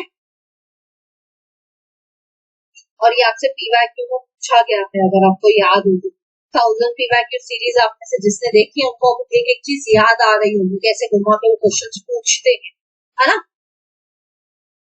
नेक्स्ट है साइज ऑफ पॉपुलेशन। पॉपुलेशन ज्यादा, डिमांड ज्यादा, है ना, पॉपुलेशन कम, डिमांड कम, यानी क्या हुआ, डायरेक्ट रिलेशनशिप। ठीक है, next expectation about future prices. अगर मुझे फ्यूचर में लगता है किसी चीज का प्राइस घटेगा तो मैं आज उसकी डिमांड घटा दूंगी, है ना, यानी डायरेक्ट रिलेशनशिप हो गया आगे। नेक्स्ट क्या है, एडवर्टाइजमेंट। अच्छी एडवर्टाइजमेंट बनी तो डिमांड बढ़ेगा, खराब एडवर्टाइजमेंट बनी तो डिमांड घटेगी, यानी अगेन डायरेक्ट रिलेशनशिप है। एडवर्टाइजमेंट अच्छी तो डिमांड ज्यादा, एडवर्टाइजमेंट खराब तो डिमांड कम, है ना। नेक्स्ट एंड लास्ट है लेवल ऑफ टैक्सेशन। टैक्स ज्यादा, इसके वजह से प्राइस भी ज्यादा, इसलिए डिमांड कम, माने क्या हुआ, इनडायरेक्ट रिलेशनशिप। टैक्स ज्यादा है मतलब उस चीज का प्राइस ज्यादा है, प्राइस ज्यादा है तो आप डिमांड कम कर दोगे, यानी इनडायरेक्ट रिलेशनशिप। ठीक है, आई होप आपको ये सब क्लियर है। ठीक है, सारे के सारे factors of the relationship clear है, प्राइस से लेके इनकम से लेके मैंने सारे फैक्टर्स आपके साथ डिस्कस किए हैं। इन पे क्वेश्चन बार बार आपसे पूछा जाता है, तो प्लीज इनको इग्नोर मत कीजिएगा, हर एक फैक्टर इम्पोर्टेंट है। यहाँ पे मैंने शॉर्ट में समझाया है, डिटेल में मैंने आप लोगों को इकोनॉमिक्स के लेक्चर्स में समझाया। ठीक है, आप वहां से जाके भी देख सकते। बढ़ते अगले टॉपिक पे जो कि है लॉ ऑफ डिमांड। अगला टॉपिक क्या है हमारा, अगला टॉपिक है हमारा लॉ ऑफ डिमांड। ठीक है, अब लॉ ऑफ डिमांड किसने दिया था, ये दिया था प्रोफेसर अल्फ्रेड मार्शल। कब दिया था, 1819। अपनी एक बुक थी उनकी प्रिंसिपल्स ऑफ इकोनॉमिक्स, उसमें उन्होंने लॉ ऑफ डिमांड सबसे पहली बार बताया। ठीक है, लॉ ऑफ डिमांड किसने दिया था, याद रखना आपको, प्रोफेसर अल्फ्रेड मार्शल ने। प्रिंसिपल्स ऑफ इकोनॉमिक्स नाम की उनकी बुक थी, 1890 में आई थी, जिन्होंने उसमें लॉ ऑफ डिमांड के बारे में बताया। और ये लॉ ऑफ डिमांड क्या बताता है, ये लॉ ऑफ डिमांड बताता है प्राइस और डिमांड के बीच का जो रिलेशनशिप हो उसे ये बताता है। ठीक है, स्टेटमेंट ऑफ लॉ क्या बोलती है, लॉ क्या बोलता है बताओ, प्राइस ज्यादा तो डिमांड कम, प्राइस कम तो डिमांड ज्यादा, है ना, यही होता है ना रिलेशनशिप, प्राइस ज्यादा तो डिमांड कम, प्राइस कम तो डिमांड ज्यादा, सिंपल, है ना, यानी इनवर्स रिलेशनशिप है किसमें, प्राइस और क्वांटिटी डिमांड के बीच, है ना। इसको एक्सप्रेस कैसे करते हैं ये मैं पहले बता चुकी हूँ। अजम्पशंस ऑफ लॉ, अब लॉ अज्यूम क्या कर रहा है, लॉ किसके बीच में है, डिमांड और प्राइस के बीच में, है ना, सिर्फ किसके बीच में, डिमांड और प्राइस के बीच में, यानी जो हमने बाकी सारे फैक्टर्स पढ़े थे, इनकम हो गया, substitute goods, complementary goods, population, future price, taxation, advertisement, वो सारे के सारे क्या रहेंगे, वो सारे के सारे जो हमने फैक्टर्स पढ़े थे ना, जो हमने फैक्टर्स पढ़े थे वो सारे के सारे कांस्टेंट रहेंगे एक्सेप्ट प्राइस। प्राइस को छोड़ के सारे फैक्टर्स कांस्टेंट रहेंगे, तभी ही हम लॉ ऑफ डिमांड प्रूव कर पाएंगे। ठीक है, ये इस लॉ की अजम्पशन है। ठीक है, शेड्यूल देख लेते हैं। प्राइस क्या है, 10, 8, प्राइस कम होता जा रहा है ना, प्राइस डिक्रीज होता जा रहा है, और जो डिमांड है वो इंक्रीज होती जा रही है, बढ़ती जा रही है, 1 से 2, 2 से 3, 3 से 4, है ना। सेम चीज आप इस कर्व में देख सकते हो, ये डायग्राम में पहले भी आपको एक्सप्लेन कर चुकी हूँ। ये हो जाएगी आपकी दूरी कर्व, जैसे जैसे प्राइस क्या होता जाएगा, कम होता जाएगा, वैसे वैसे डिमांड क्या होती जाएगी, बढ़ती जाएगी, है ना। यानी प्राइस और डिमांड के बीच में जो रिलेशनशिप है वो कैसा है, इनवर्स रिलेशनशिप है, और इसके वजह से आपकी जो डिमांड कर्व है वो कैसी है, डाउनवर्ड स्लोप, कैसी है, डाउनवर्ड स्लोप कर रही है। ये देखिए डाउनवर्ड जा रही है ना, ये यहाँ से आता है ना। अब exceptions to the law of demand, law of demand में एक्सेप्शंस क्या होंगे, ठीक है। कभी कभी एक्सेप्शनल सिचुएशंस में ऐसा भी हो सकता है कि कस्टमर प्राइस ज्यादा हो फिर भी डिमांड ज्यादा करे, जैसे कि एग्जांपल मेडिसिन, प्राइस कम हो फिर भी डिमांड कम कर दो मेडिसिन, है ना। और जितने भी एक्सेप्शंस होंगे उनमें डिमांड तो क्या हो जाएगी, अपवर्ड स्लोपिंग हो जाएगी। एक्सेप्शंस के केस में, नॉर्मल केसेस में डाउनवर्ड ही रहती लेकिन एक्सेप्शंस के केस में अपवर्ड हो जाएगी, अपवर्ड यानी पॉजिटिव स्लोप, और लॉ ऑफ डिमांड में कैसी थी, डाउनवर्ड यानी नेगेटिव स्लोप, है ना। जैसे एक्सेप्शनल केसेस में आपकी डिमांड को हमेशा क्या करेगी, अपवर्ड हो जाएगी, आपकी डिमांड को क्या हो जाएगी, अपवर्ड स्लोप करेगी, क्या करेगी, अपवर्ड स्लोप करेगी, पॉजिटिव स्लोप करेगी, ठीक है। किन केसेस में अपवर्ड स्लोप करेगी, सबसे पहला है गिफिन पैराडॉक्स। सबसे पहला क्या है, सबसे पहला है आपका गिफिन पैराडॉक्स। गिफिन पैराडॉक्स क्या होता है, गिफिन पैराडॉक्स बेसिकली अप्लाई होता है कि कई बार आप क्या करते हो, आप यहाँ पे एग्जांपल था ब्रेड का और मीट का, एग्जांपल है ब्रेड एंड मीट, ठीक है।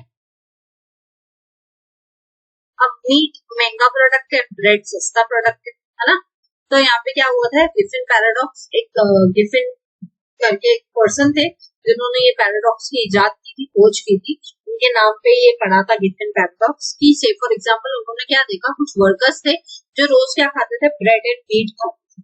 तो उन्होंने क्या देखा, ब्रेड का दाम कम हो गया, ठीक है, और मीट का दाम बढ़ गया, ठीक है। तो भी लोग क्या कर रहे थे, ब्रेड ज्यादा नहीं खरीद रहे थे, जबकि ब्रेड का प्राइस कम हो गया है, मीट का प्राइस बढ़ गया है, लेकिन ज्यादा न्यूट्रिशियस क्या है, मीट ज्यादा न्यूट्रिशियस है खाने के लिए। तो लोग इवन जो ब्रेड का प्राइस पहले से कम हो गया था, लेकिन लोगों ने डिमांड, वर्कर्स ने डिमांड ब्रेड की नहीं बढ़ाई, वर्कर्स ने डिमांड किसकी बढ़ाई, मीट की बढ़ाई। जो पैसे ब्रेड से उनको बच जाते थे उससे वो उतना ज्यादा मीट खरीदते थे, यानी क्या हुआ, लॉ ऑफ डिमांड का उल्टा हो गया ना। ब्रेड का प्राइस कम हो गया, ब्रेड का प्राइस कम हो गया, लेकिन लोगों ने डिमांड किसकी बढ़ा दी, डिमांड बढ़ा दी मीट की, हाँ उल्टा कर दिया ना। तो इसलिए इसको बोलते हैं गिफिन पैराडॉक्स, इसलिए इसको क्या बोलते हैं, गिफिन पैराडॉक्स, ठीक है।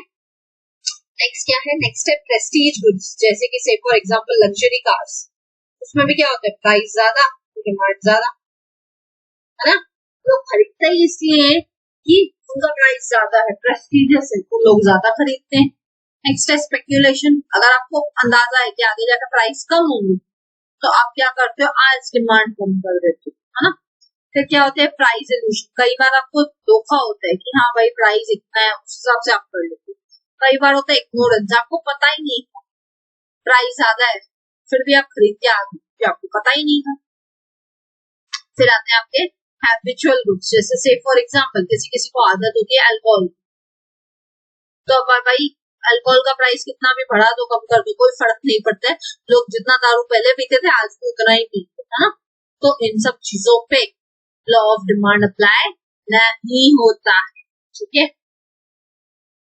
और इन सब चीजों पे आपकी जो डिमांड कर्व है वो कैसे है, वो है अपवर्ड स्लोपिंग, वो कैसी है, अपवर्ड स्लोपिंग यानी पॉजिटिव है, ठीक है, इन सब चीजों में, ठीक है।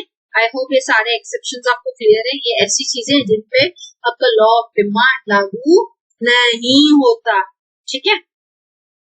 आई होप ये टॉपिक क्लियर है, लॉ ऑफ डिमांड तो समझा है आपको, लॉ ऑफ डिमांड क्या है, उसके assumptions क्या है, उसके एक्सेप्शंस क्या है, लॉ ऑफ डिमांड की कर्व कैसे होती है, आई होप ये सब क्लियर है ना। बढ़ते हैं अगले टॉपिक की तरफ, जो कि है variation in demand and change in demand, ठीक है। इसको मैं डायरेक्टली यहाँ से कराती हूँ कि डिस्टिंग्विश कराने का कोई सेंस नहीं है, आपको यहाँ पे ज्यादा बेटर वे में समझेगा, ठीक है। जस्ट अ सेकंड, मैं सिर्फ अपने लैपटॉप पर चलिए अगला टॉपिक हम स्टार्ट करते हैं, जो कि है वेरिएशंस इन डिमांड, ठीक है। पहले हम समझते हैं वेरिएशंस इन डिमांड क्या होता है। वेरिएशंस इन डिमांड मतलब किसी प्रोडक्ट की डिमांड बढ़ रही है या तो गिर रही है, just because of change in price alone. जब प्राइस में बढ़ने या तो घटने की वजह से आपकी डिमांड अफेक्ट होती है, तो उसे हम कहते हैं वेरिएशंस इन डिमांड। यहाँ पे बाकी सारे जो फैक्टर्स हमने पढ़े थे, इनकम हो गया, कॉम्प्लीमेंट्री गुड्स हो गया, सब्सिट्यूट गुड्स हो गया, सारे जो हमने फैक्टर्स पढ़े थे वो सब कांस्टेंट रहेंगे, ठीक है। सिर्फ क्या चेंज होगा, सिर्फ प्राइस चेंज होने की वजह से जब डिमांड में फर्क पड़ता है आपकी, उसे हम कहते हैं वेरिएशंस इन डिमांड, ठीक है। अब वेरिएशंस इन डिमांड में दो टाइप की हो सकती है, सबसे पहले होती है एक्सपांशन ऑफ डिमांड, दूसरा होता है कॉन्ट्रैक्शन ऑफ डिमांड, ठीक है। एक्सपांशन मतलब यहाँ पे क्या हो रहा है, rise in quantity demand due to fall in price alone. यहाँ पे आपने क्वांटिटी बढ़ा दी, डिमांड बढ़ा दी, क्यों? क्योंकि आपकी प्राइस कम हुई, ठीक है। इससे आपकी जो डिमांड कर्व है वो क्या हो रही है? डाउनवर्ड स्लोप कर रही है, सेम डिमांड कर्व, है ना। पहले आपका प्राइस इतना था, अब आपका प्राइस इतना हो गया है, इसलिए आपकी डिमांड क्यू से बढ़ के Q1, ठीक है। अब आते हैं कॉन्ट्रैक्शन ऑफ डिमांड। कॉन्ट्रैक्शन यानी डिमांड का कम हो जाना, डिमांड का कम हो जाना। पहले आपकी डिमांड Q थी, अब Q2 होगी। क्यों? क्योंकि पहले आपका प्राइस P था, P2 हो गया। जब प्राइस बढ़ने से, प्राइस के बढ़ने से आपकी डिमांड कम हो जाती है, उसे हम कहते हैं कॉन्ट्रैक्शन ऑफ डिमांड। और यहाँ पे आपकी डिमांड का क्या स्लोप होती है? Upward direction. देखो बी से ए पॉइंट पे आ गई ना, ठीक है। आई होप वेरिएशन से डिमांड क्या है क्लियर है, उसमें एक्सपांशन कॉन्ट्रैक्शन क्लियर है डायग्राम के साथ, है ना। बढ़ते हैं अगले टॉपिक की तरफ, जो कि है change in demand. Change in demand क्या होता है? जब किसी प्रोडक्ट की डिमांड बढ़ती है या तो कम होती है because of other factors,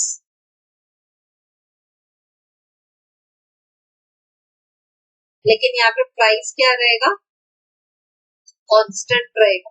price change नहीं होगा, लेकिन बाकी किसी चीज में चेंज होने की वजह से, मे बी आपके इनकम में चेंज होने की वजह से, मे बी आपके एडवर्टाइजमेंट में चेंज होने की वजह से, यानी किसी और चीज में चेंज होने की वजह से, एक्सेप्ट फॉर प्राइस, जब आपकी डिमांड बढ़ती है या घटती है, उसे हम कहते हैं change in demand.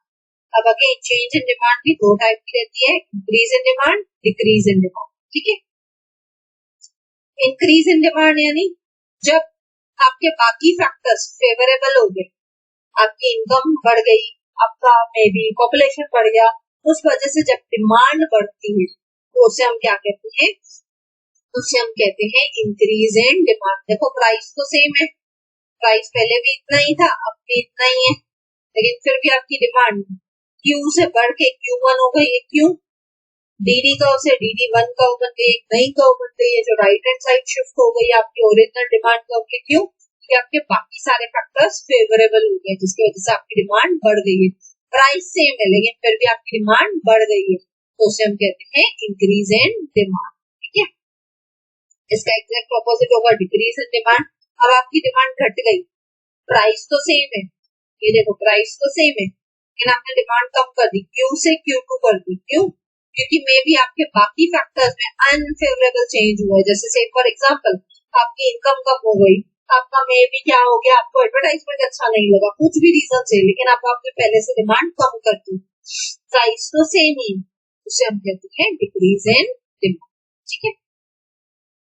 I hope changes in demand क्या है, इंक्रीज क्या है, डिक्रीज क्या है, ये क्लियर है। अब अगर ये क्लियर है ना, तो आपको ये डिस्टिंग्विश इजीली समझेगा, है ना, कि मैंने डिस्टिंग्विश में वही पॉइंट्स लिखे हैं जो इन सब में, ठीक है। आई होप ये टॉपिक क्लियर है, वेरिएशन इन डिमांड और चेंज इन डिमांड, ठीक है।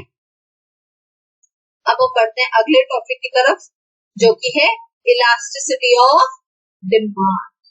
Elasticity of demand 5 star topic है, ठीक है। हमेशा आपसे यहाँ से एक या दो क्वेश्चन पूछे ही जाते हैं, तो बहुत जरूरी है आप इस टॉपिक को ध्यान से सुने समझे, बिकॉज यहाँ से क्वेश्चन 110% आएगा ही आएगा, तो इस टॉपिक को बिल्कुल भी आप इग्नोर नहीं कर सकते, ठीक है।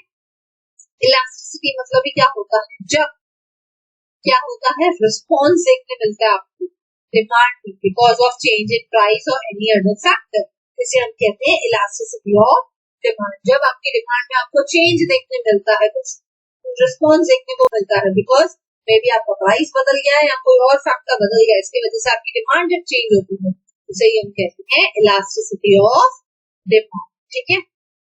हम डेफिनेशन करने की अभी जरूरत नहीं है, हम डायरेक्टली आ जाते हैं types of elasticity of demand. कितने टाइप की इलास्टिसिटी ऑफ डिमांड है? 3 टाइप की इलास्टिसिटी ऑफ डिमांड। कितने टाइप की इलास्टिसिटी ऑफ डिमांड है? 3।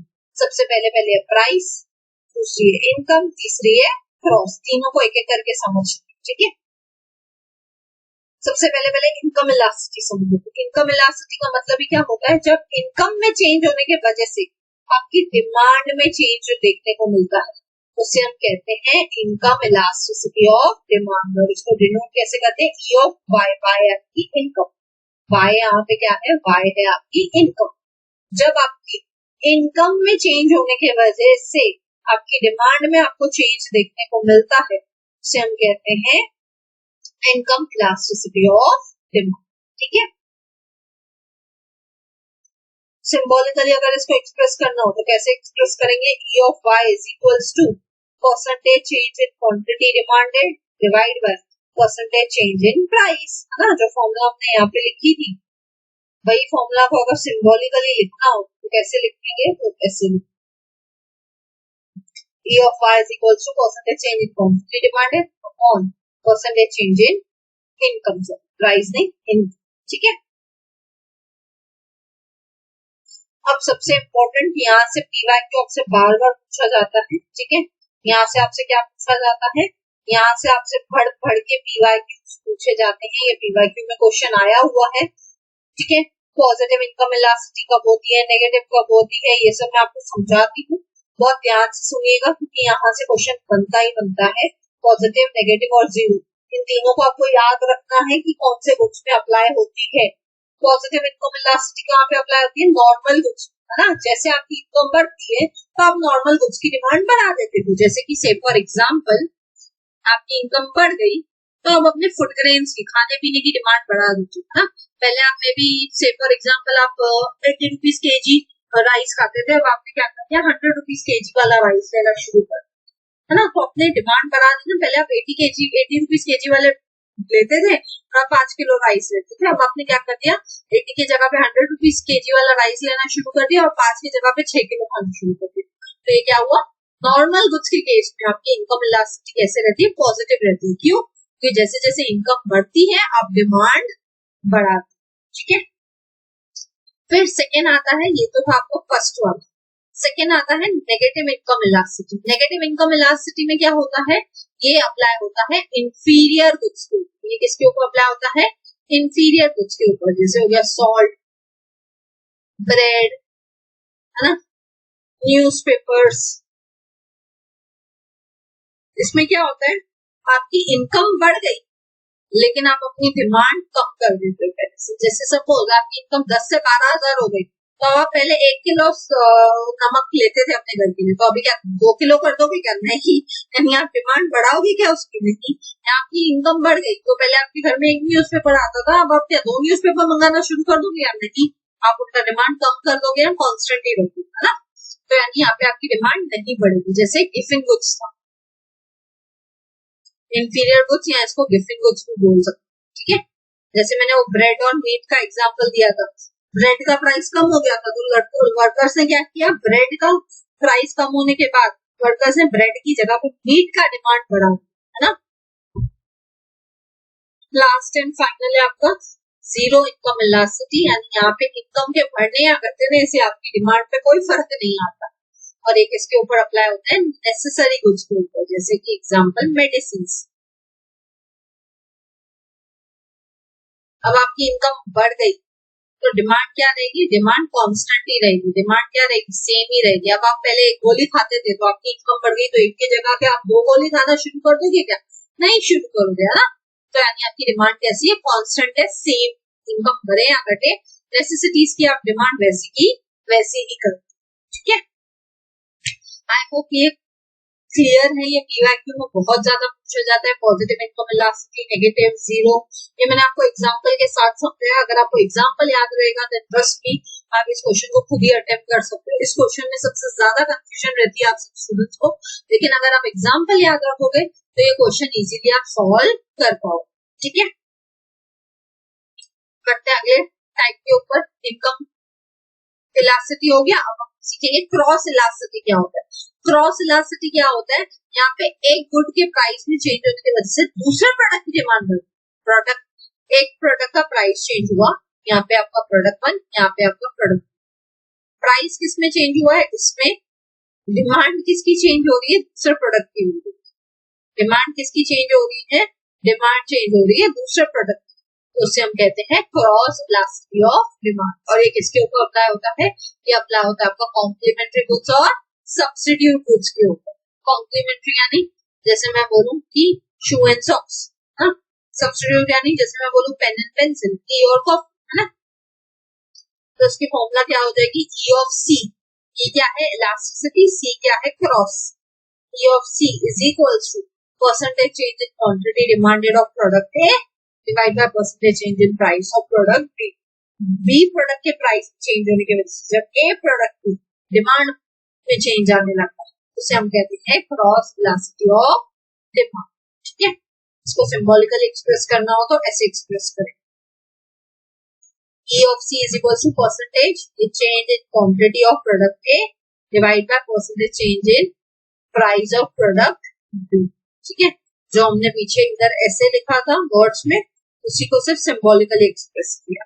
ठीक है, अब again one of the most important topic फिर से आ गया, क्या, जो आपसे PYQ में पूछा जाता है। मैं समझाऊंगी इसको डिटेल में, ध्यान से सुनिएगा समझिएगा ताकि आपको दिक्कत ना हो। सबसे पहला आता है पॉजिटिव क्रॉस इलास्टिसिटी, सेकेंड आता है negative cross elasticity and third आता है zero cross elasticity. Positive cross elasticity किसमें होता है, सब्स्टिट्यूट गुड्स, इसमें देखा जाता है सब्स्टिट्यूट गुड्स में, जैसे कि से फॉर एग्जांपल टी और कॉफी,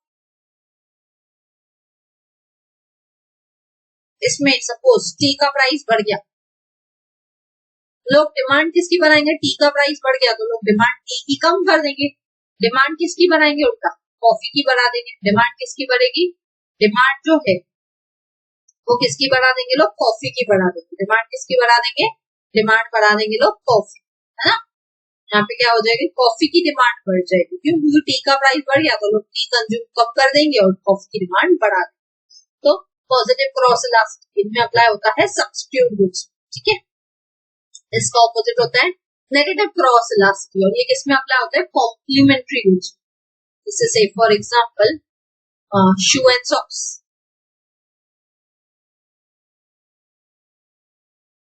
शूज का प्राइस बढ़ गया, लोग डिमांड किसकी कम कर देंगे, सॉक्स। शू महंगे हो गए तो लोग सॉक्स ही क्यों खरीदेंगे भाई, नहीं खरीदेंगे, कम खरीदेंगे पहले से, है ना।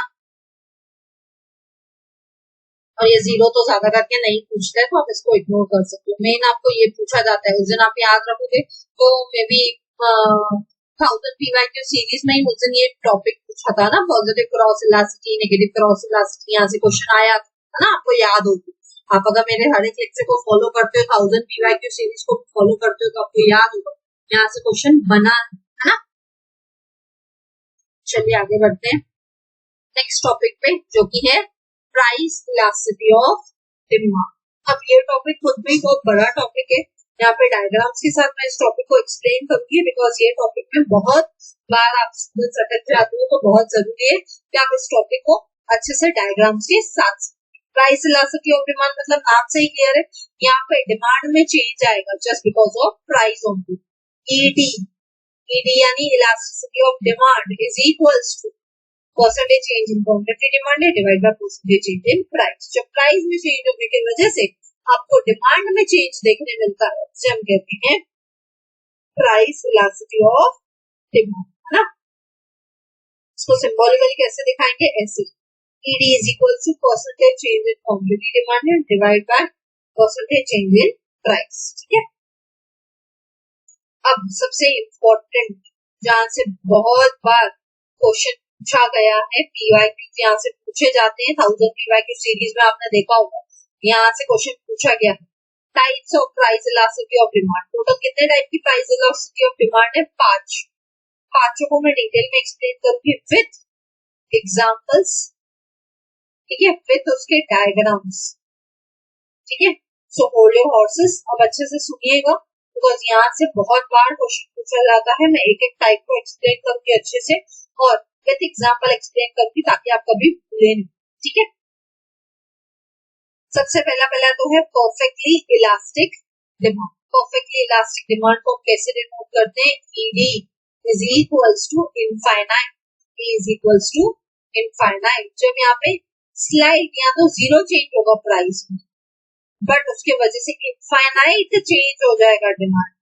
प्राइस में कुछ ज्यादा चेंज नहीं हुआ है लेकिन डिमांड फिर भी अचानक से एकदम से बढ़ गई, उसे हम कहते हैं परफेक्टली इलास्टिक डिमांड, और ये कैसा कंसेप्ट है, थेरोटिकल कंसेप्ट है, क्यों कि ऐसा रियल लाइफ में पॉसिबल होता नहीं है यूजुअली, है ना। जैसे एग्जांपल 10% प्राइस फॉल हो गया, लेकिन उसकी वजह से बहुत कम चेंज है, 10% है, यहाँ पे क्या लिखा था देखिए, या तो स्लाइड चेंज होगा या तो जीरो चेंज होगा, हल्का फुल्का चेंज होगा या तो जीरो चेंज होगा, प्राइस में कोई फर्क ही नहीं है, लेकिन फिर भी डिमांड बढ़ गई, तो उसे हम क्या कहेंगे, उसे हम कहेंगे परफेक्टली इलास्टिक डिमांड। और यहाँ पे जो आपकी डिमांड कर्व है वो हॉरिजॉन्टल लाइन है, ये देखिए हॉरिजॉन्टल लाइन है ना, horizontal line parallel to X axis, ठीक है, और ये भी यहाँ पे कैसी रहती है, इनफाइनाइट रहती है, ठीक है। नेक्स्ट आता है आपका perfectly inelastic demand. Perfectly inelastic demand में आपका ईडी कैसा रहता है, जीरो रहता है, क्यों, क्योंकि यहाँ पे प्राइस में कुछ percentage change in price has no effect on the quantity demanded. आपका कितना भी प्राइस चेंज हो जाने दो, डिमांड पे कोई फर्क नहीं पड़ा।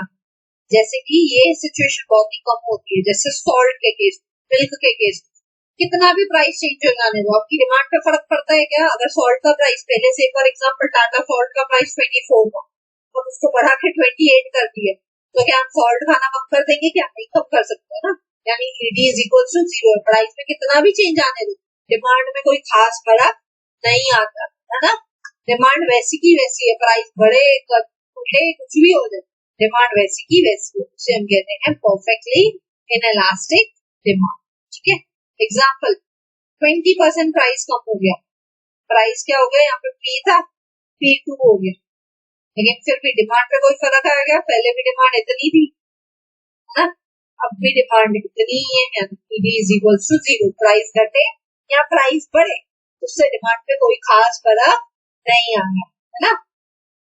तो ईडी यहाँ पे इज इक्वल टू जीरो हो जाएगा, और ये डिमांड तो कैसी हो जाएगी, वर्टिकल लाइन हो जाएगी पैरेलल टू वाई एक्सिस, जो आपकी वाई एक्सिस है सही आपकी डिमांड का पैरेलल, ठीक है।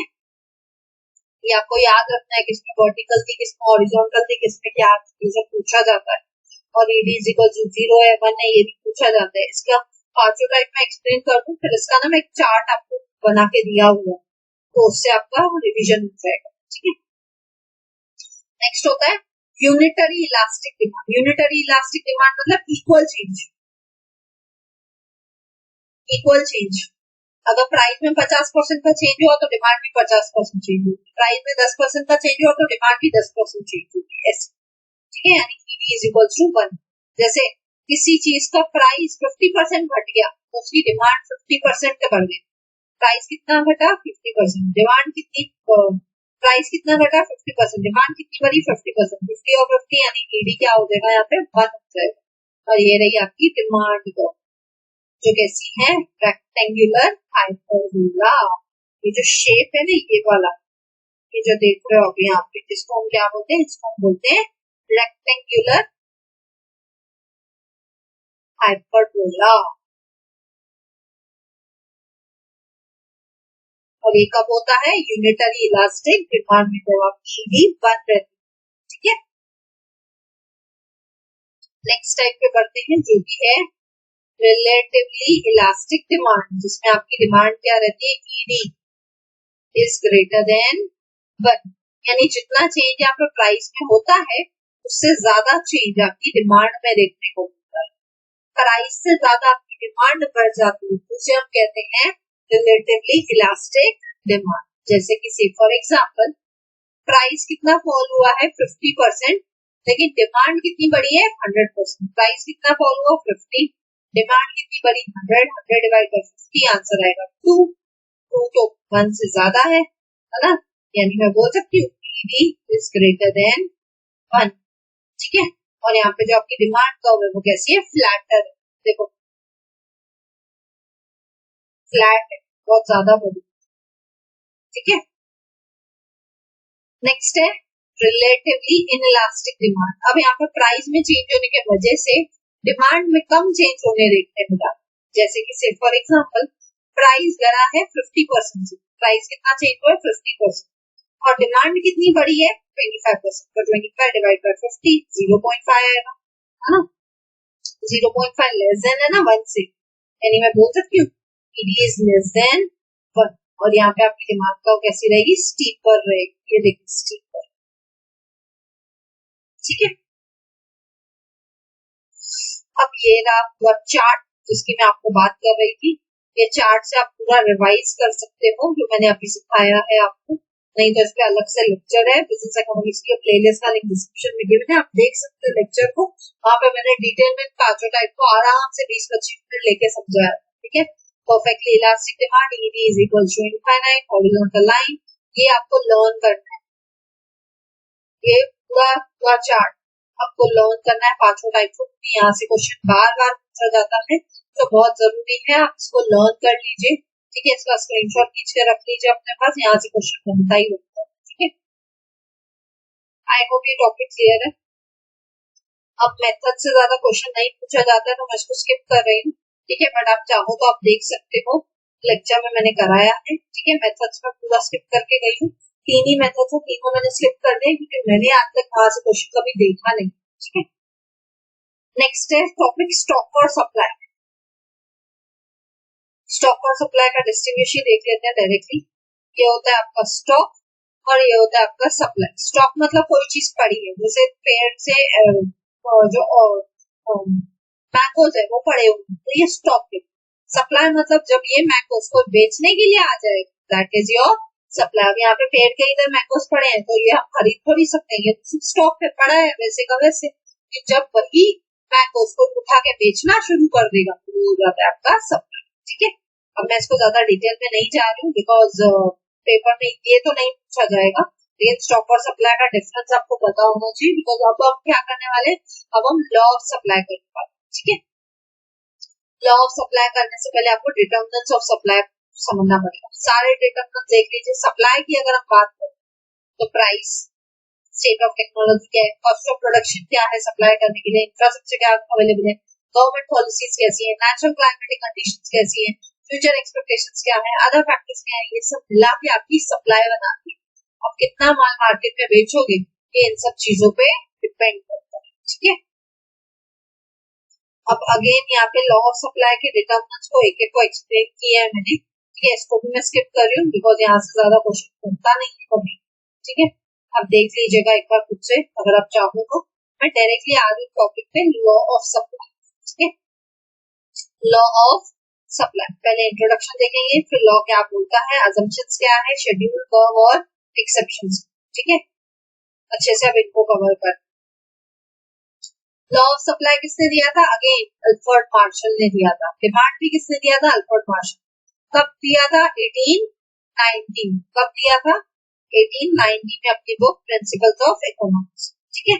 और ये लॉ क्या दिखाता है, प्राइस और सप्लाई का रिलेशनशिप दिखाता है। प्राइस और सप्लाई का क्या दिखाता है, रिलेशनशिप दिखाता है, ठीक है। स्टेटमेंट ऑफ द लॉ क्या बोलती है, प्राइस ज्यादा सप्लाई ज्यादा, प्राइस कम सप्लाई कम, है ना। जैसे से फॉर एग्जांपल अभी टमाटोस का प्राइस ज्यादा है तो शॉपकीपर ज्यादा बेचना चाहते हैं उसको, क्यों, क्योंकि उनको प्रॉफिट भी तो ज्यादा हो रहा है ना। लेकिन वही अगर टमाटोस का प्राइस कम हो तो शॉपकीपर क्या करेंगे, सप्लाई कम कर देंगे क्योंकि उनको फिर उस पर प्रॉफिट भी उतना नहीं मिलना। यानी प्राइस ज्यादा सप्लाई ज्यादा, प्राइस कम सप्लाई कम, यानी प्राइस और सप्लाई के बीच में जो रिलेशनशिप है वो कैसा है, डायरेक्ट रिलेशनशिप। डायरेक्ट रिलेशनशिप क्यों है, क्योंकि दोनों एरो सेम डायरेक्शन में जा रहे हैं ना। प्राइस ज्यादा है तो सप्लाई भी ज्यादा है, प्राइस कम है तो सप्लाई भी कम, सेम डायरेक्शन में एरोज जा रहे हैं ना। Just a second.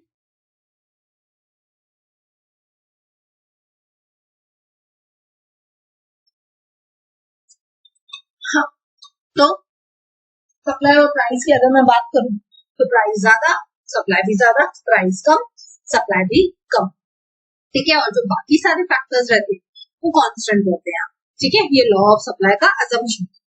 अजम्पशन क्या है, जो बाकी सारे फैक्टर्स हैं, technology, cost of production, infrastructure, government policy, ये वो सारे फैक्टर्स कैसे रहेंगे, कांस्टेंट रहेंगे, सिर्फ प्राइस चेंज होगा, ओनली प्राइस चेंज होगा और सप्लाई पे इफेक्ट होगा, ठीक है। शेड्यूल देख लेते हैं। प्राइस क्या था 10, 20, यानी प्राइस क्या हो रहा है, बढ़ रहा है। सप्लाई भी क्या हो रही है, बढ़ रही है ना, 100, 200, 300, है ना। बेचने वाला बेचना चाहता है, ये ज्यादा प्राइस पे बिक रही है चीज, है ना। ये रही आपकी सप्लाई पर, जो वहां पे हमने पॉइंट्स देखी थी ना पीछे।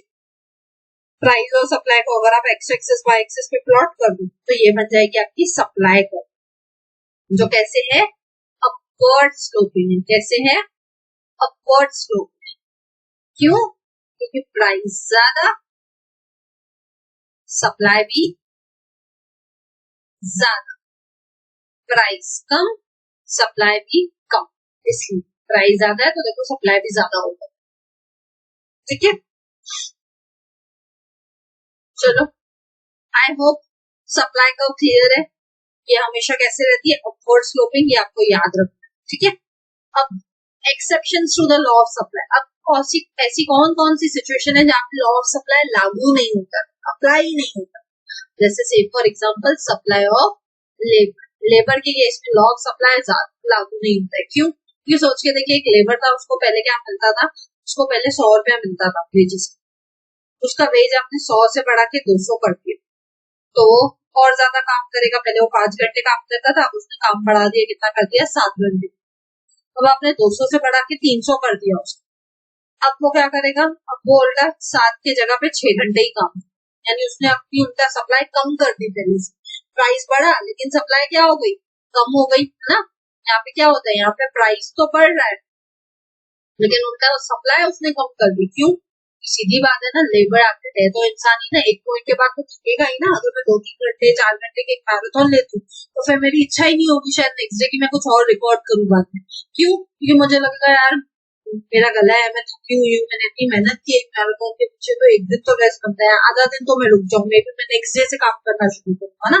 तो वो होता है आपका सप्लाई ऑफ लेबर। ठीक है, इस डायग्राम से मैंने समझा दी। फिर आते हैं एग्रीकल्चरल गुड्स। एग्रीकल्चरल गुड्स के केस में क्या होता है, प्राइस ज्यादा है तो भी सप्लाई कम हो, ऐसा चल सकता है ना। क्यों, तो एग्रीकल्चरल गुड्स जितने पैदा होंगे, जितने बनेंगे उतना ही बेच पाएंगे ना। ऐसा थोड़ी है मार्केट में प्राइस ज्यादा हो रहा है तो वो फार्मर क्या करेगा, ज्यादा टमाटो लेके बेचना शुरू करेगा। अरे भाई उसके पास जितने टमाटो होंगे उतने उसके पास स्टॉक होगा, उतना ही तो वो सप्लाई करेगा, ज्यादा कहाँ से लेके आएगा, है ना। फिर आता है अर्जेंट नीड फॉर कैश। सोच के देखिए, आपको अर्जेंट जरूरत है पैसे की, तो इवन दो प्राइस ज्यादा है, सप्लाई कम है, फिर भी आप प्राइस ज्यादा दे दो ना। फिर पेरिशेबल गुड्स जैसे कि फ्रूट्स, वेजिटेबल्स, है ना, इन सब के केस में भी क्या होता है, इवन दो आपका प्राइस ज्यादा होता है फिर भी आप क्या करते हो, आप सप्लाई क्या कर देते हो, कम कर देते हो। ऐसा चलेगा क्या, नहीं चलेगा, है ना।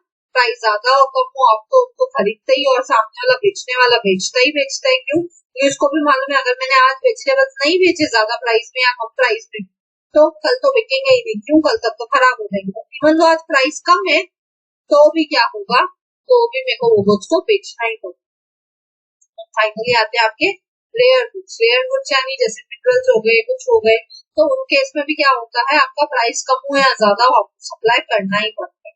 ठीक है, तो इन सब केसेस पे लॉ ऑफ सप्लाई लागू नहीं होता। ठीक है, I hope law of supply clear है। ठीक है, बढ़ते हैं अगले टॉपिक की तरफ जो कि है variations in supply. Variations in supply again change, हमने एक टॉपिक सीखा था ना, वेरिएशंस इन डिमांड और चेंज इन डिमांड, सेम वही। सिर्फ वहां पे हम डिमांड के हिसाब से बात कर रहे थे, यहाँ पे हम डिमांड की जगह पे सिर्फ सप्लाई के हिसाब से बात कर रहे हैं। ठीक है, तो ये टॉपिक में स्किप कर रही हूँ क्योंकि सेम है, खाली वहां पे डिमांड था, यहाँ पे सप्लाई हो जाएगा, बाकी पूरा सेम है, इंक्रीज डिक्रीज कॉन्ट्रैक्शन एक्सपांशन सब कुछ सेम है। ठीक है, ये डिस्टिंग्विश भी आप देख सकते हो, मैंने लेक्चर में समझाया है ऐसे, तो आप वहां से जाके देख सकते चाहिए, अदरवाइज पूरा सेम। देखो वेरिएशंस इन डिमांड में भी एक्सपांशन था, कॉन्ट्रैक्शन था, है ना, सेम, अपवर्ड डाउनवर्ड, ये सब सेम ही है। ठीक है, ये मैंने रिवीजन के लिए खुद से ये चार्ट बनाया था जब मैं आपको लेक्चर में एक्सप्लेन कर रही थी। तो ठीक है, आप ये चार्ट से भी कर सकते हो, चाहो तो ये मेरा ही हैंड रिटन चार्ट है। ठीक है, मैं इसको स्किप कर रही हूँ बिकॉज टाइम हमारे पास थोड़ा लिमिटेड है, ऑलरेडी 1.5-2 घंटा तो उसको लगने ही वाला है। तो मैं जो टॉपिक कराया हुआ है उसका एग्जैक्ट सेम टॉपिक है, तो मैं इस वजह से उसको स्किप कर रही हूँ। सिर्फ वहां पे हमने डिमांड के हिसाब से पढ़ा था, यहाँ पे जहाँ पे डिमांड पड़ा हुआ है यहाँ पे वहां पे सप्लाई करो, बस पूरा टॉपिक सेम है, ठीक है। या अदरवाइज बिजनेस इकोनॉमिक्स की प्लेलिस्ट का लिंक डिस्क्रिप्शन में गिवन है, अब वहां से जाके इस टॉपिक को कर लो, ठीक है। नेक्स्ट टॉपिक आते हैं जहां से 110% क्वेश्चन बनता है, और वो है इंडिफरेंस कर्व। अब जो हम टॉपिक कर रहे हैं वो कौन सा है, इंडिफरेंस कर्व, और यहाँ से 100% क्वेश्चन बनता ही बनता है। एक क्वेश्चन यहाँ से हर बार आता, ठीक है।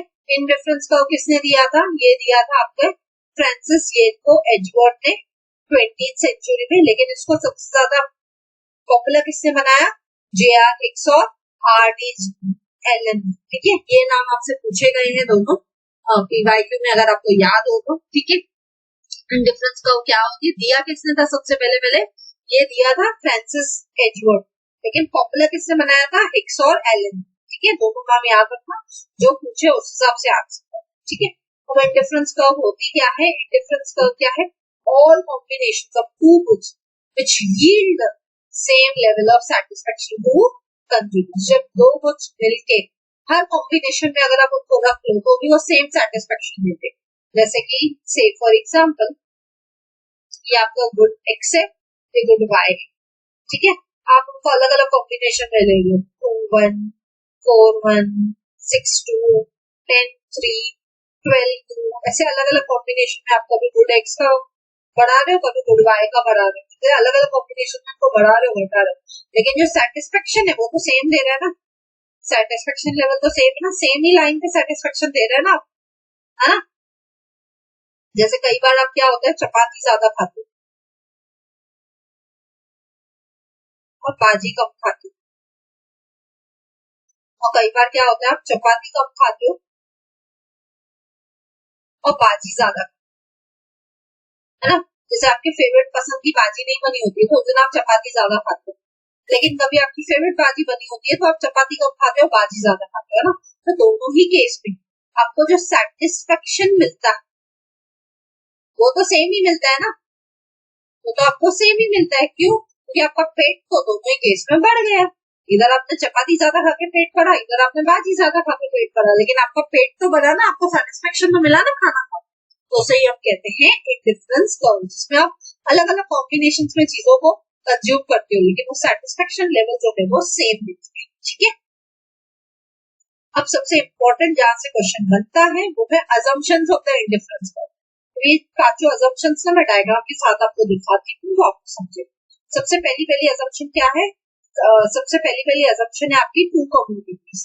कितनी कमोडिटीज होनी चाहिए इंडिफरेंस कर्व में, 2 कमोडिटी, जैसे मैंने चपाती भाजी बोला, 2 ही चीजें होनी चाहिए, ऐसे नहीं 3-4 चलेंगे, नहीं, 2 ही होनी चाहिए। सेकेंड आपकी अजम्पशन क्या है, नॉन सैटिटी, नॉन सैटिटी यानी आपको सेटिस्फेक्शन नहीं है, यानी क्या है कि आपको भूख लगी है, ऐसा अजम्पशन।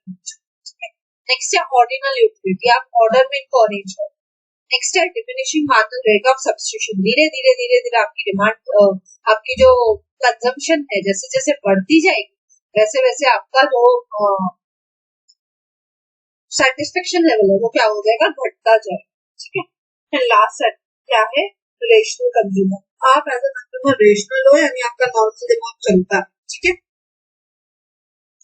अब सबसे इम्पोर्टेंट एक्चुअली यहाँ से क्वेश्चन पूछा जाता है, अजम्पशन से क्वेश्चन नहीं पूछा जाता, ठीक है। यहाँ से क्वेश्चन पूछता है प्रॉपर्टीज ऑफ इंडिफरेंस कर्व। ये प्रॉपर्टीज को ना मैं आपको डायग्राम या तो चार्ट के साथ अभी दिखा देती हूँ, ठीक है, आगे वाली स्लाइड्स में, ठीक है। एक एक प्रॉपर्टी आप याद रखिएगा, प्रॉपर्टीज को लर्न कर लीजिए, यहाँ से एक क्वेश्चन आता ही आता, ठीक है। सबसे पहली प्रॉपर्टी क्या है इंडिफरेंस कर्व की, स्लोप्स डाउनवर्ड टू राइट, ये देखो नीचे की तरफ आ रही है और राइट की तरफ जा रही है, ये रही आपकी इंडिफरेंस कर्व, डाउनवर्ड स्लोपिंग है और राइट की तरफ आ रही है। फर्स्ट प्रॉपर्टी क्या है, indifference curve slope downward from left to right, ठीक है। ये रही आपकी फर्स्ट प्रॉपर्टी जो आपको याद रखना। चलो बढ़ते हैं सेकेंड प्रॉपर्टी की तरफ, indifference curve is convex to the origin, ये रहा आपका ओरिजिन, इससे क्या है कन्वेक्स है, ऐसे शेप में है, इस शेप को हम क्या बोलते हैं, कॉन्वेक्स, ओरिजिन से कॉन्वेक्स, ठीक है, ये भी आपको याद रखना। सेकेंड प्रॉपर्टी क्या है इंडिफरेंस कर्व की? Indifference curve is convex to the origin. Third property क्या है? थर्ड प्रॉपर्टी है indifference curve can not intersect each other, एक दूसरे को टच नहीं कर सकती है। यहाँ पे देखो टच कर रही है ना, ऐसा बोल रहा है कि टच नहीं कर सकती है, ये प्रॉपर्टी, ठीक है। फोर्थ क्या है? Higher indifference curve represents higher level of satisfaction. ये एक इंडिफरेंस कर्व है IC1, ये दूसरी इंडिफरेंस कर्व है IC2। यहाँ पे जो सेटिस्फेक्शन है S पे वो Q पे ज्यादा है एज कम्पेयर टू S, है ना। यानी इंडिफरेंस कर्व जितनी ऊपर सेटिस्फेक्शन पे उतना ही ज्यादा, इंडिफरेंस कर्व जितनी नीचे सेटिस्फेक्शन लेवल पे उतना ही कम, ठीक है। सो ये चार प्रॉपर्टीज थी आपकी इंडिफरेंस कर्व की। कौन सी है चार properties? Indifference curve slope downward from left to right, indifference curve is convex to the origin, है ना। Indifference curve can not intersect each other, higher indifference curve represents higher level of satisfaction, ठीक है। I hope ये चारों properties clear है with diagram, है ना। अब नेक्स्ट टॉपिक पे आते हैं। यहाँ से भी एक क्वेश्चन पक्का बनता है जो कि है price discrimination. Price discrimination simply क्या होता है, उस दिन भी एक क्वेश्चन आया था ना, आपको याद हो तो यहाँ से क्वेश्चन बना था। कंडीशंस बताओ प्राइस डिस्क्रिमिनेशन की, है ना। पहले समझते प्राइस डिस्क्रिमिनेशन क्या होता है, फिर कंडीशन समझ लेते हैं, क्योंकि यहाँ से क्वेश्चन पक्का आता है। प्राइस डिस्क्रिमिनेशन क्या होता है? प्राइस डिस्क्रिमिनेशन सिंपली मीन्स भेदभाव करना। जब आप अलग अलग कस्टमर से, अलग अलग कंज्यूमर से अलग अलग प्राइस चार्ज करते हैं, उसे हम कहते हैं प्राइस डिस्क्रिमिनेशन, ठीक है। और इसके लिए आपकी तीन कंडीशंस मीट होनी चाहिए। कितनी कंडीशंस मीट होनी चाहिए? तीन। पहले तो आपके पास मार्केट में स्ट्रेंथ होनी चाहिए, दूसरा अलग जगह पे अलग अलग डिमांड होनी चाहिए, और तीसरा आपके कुछ रीसेल नहीं होने चाहिए। चौथा, इसमें और क्या कंडीशन हो सकती है कि आपका प्रोडक्ट के लिए आपके पास नए नए मार्केट्स अवेलेबल हो, है ना। आपका प्रोडक्ट डिफरेंशिएटेड हो, अलग हो दूसरों से, आपकी मोनोपोली हो, तो ये सब भी कंडीशंस हो सकती है, ठीक है। अब तीन टाइप के price discrimination, first degree, second degree, third degree. First degree price discrimination को आप क्या बोलते हो? Personalised price. सेकेंड डिग्री को क्या बोलते हो? प्रोडक्ट वर्जनिंग या मेन्यू प्राइसिंग। और थर्ड डिग्री को आप क्या बोलते हो? Group pricing. ये तीनों क्या है हम डिटेल में समझते हैं, ठीक है। तो यहाँ से क्वेश्चन बना है, first degree, second degree, third degree, इन तीनों में से एक पे क्वेश्चन बन जाता है कई बार, है ना। फर्स्ट डिग्री को हम क्या बोलते हैं? फर्स्ट डिग्री में यहाँ पे आप क्या करते हो, यहाँ पे आप अलग अलग प्राइस चार्ज करते हो सेम कमोडिटी के लिए, ठीक है, इन्वॉल्विंग क्लाइंट सर्विसेज। जैसे से फॉर एग्जाम्पल डॉक्टर है, जैसे वो क्या हो सकता है, किसी पेशेंट से 500 चार्ज करता है, किसी से 200 भी करता है, उसकी मर्जी है भाई, उसको जितना चाहिए वो उतना प्राइस चार्ज करते हैं, सर्विस तो सेम ही दे रहे हैं, है ना, लेकिन अलग अलग प्राइस चार्ज कर रहा है।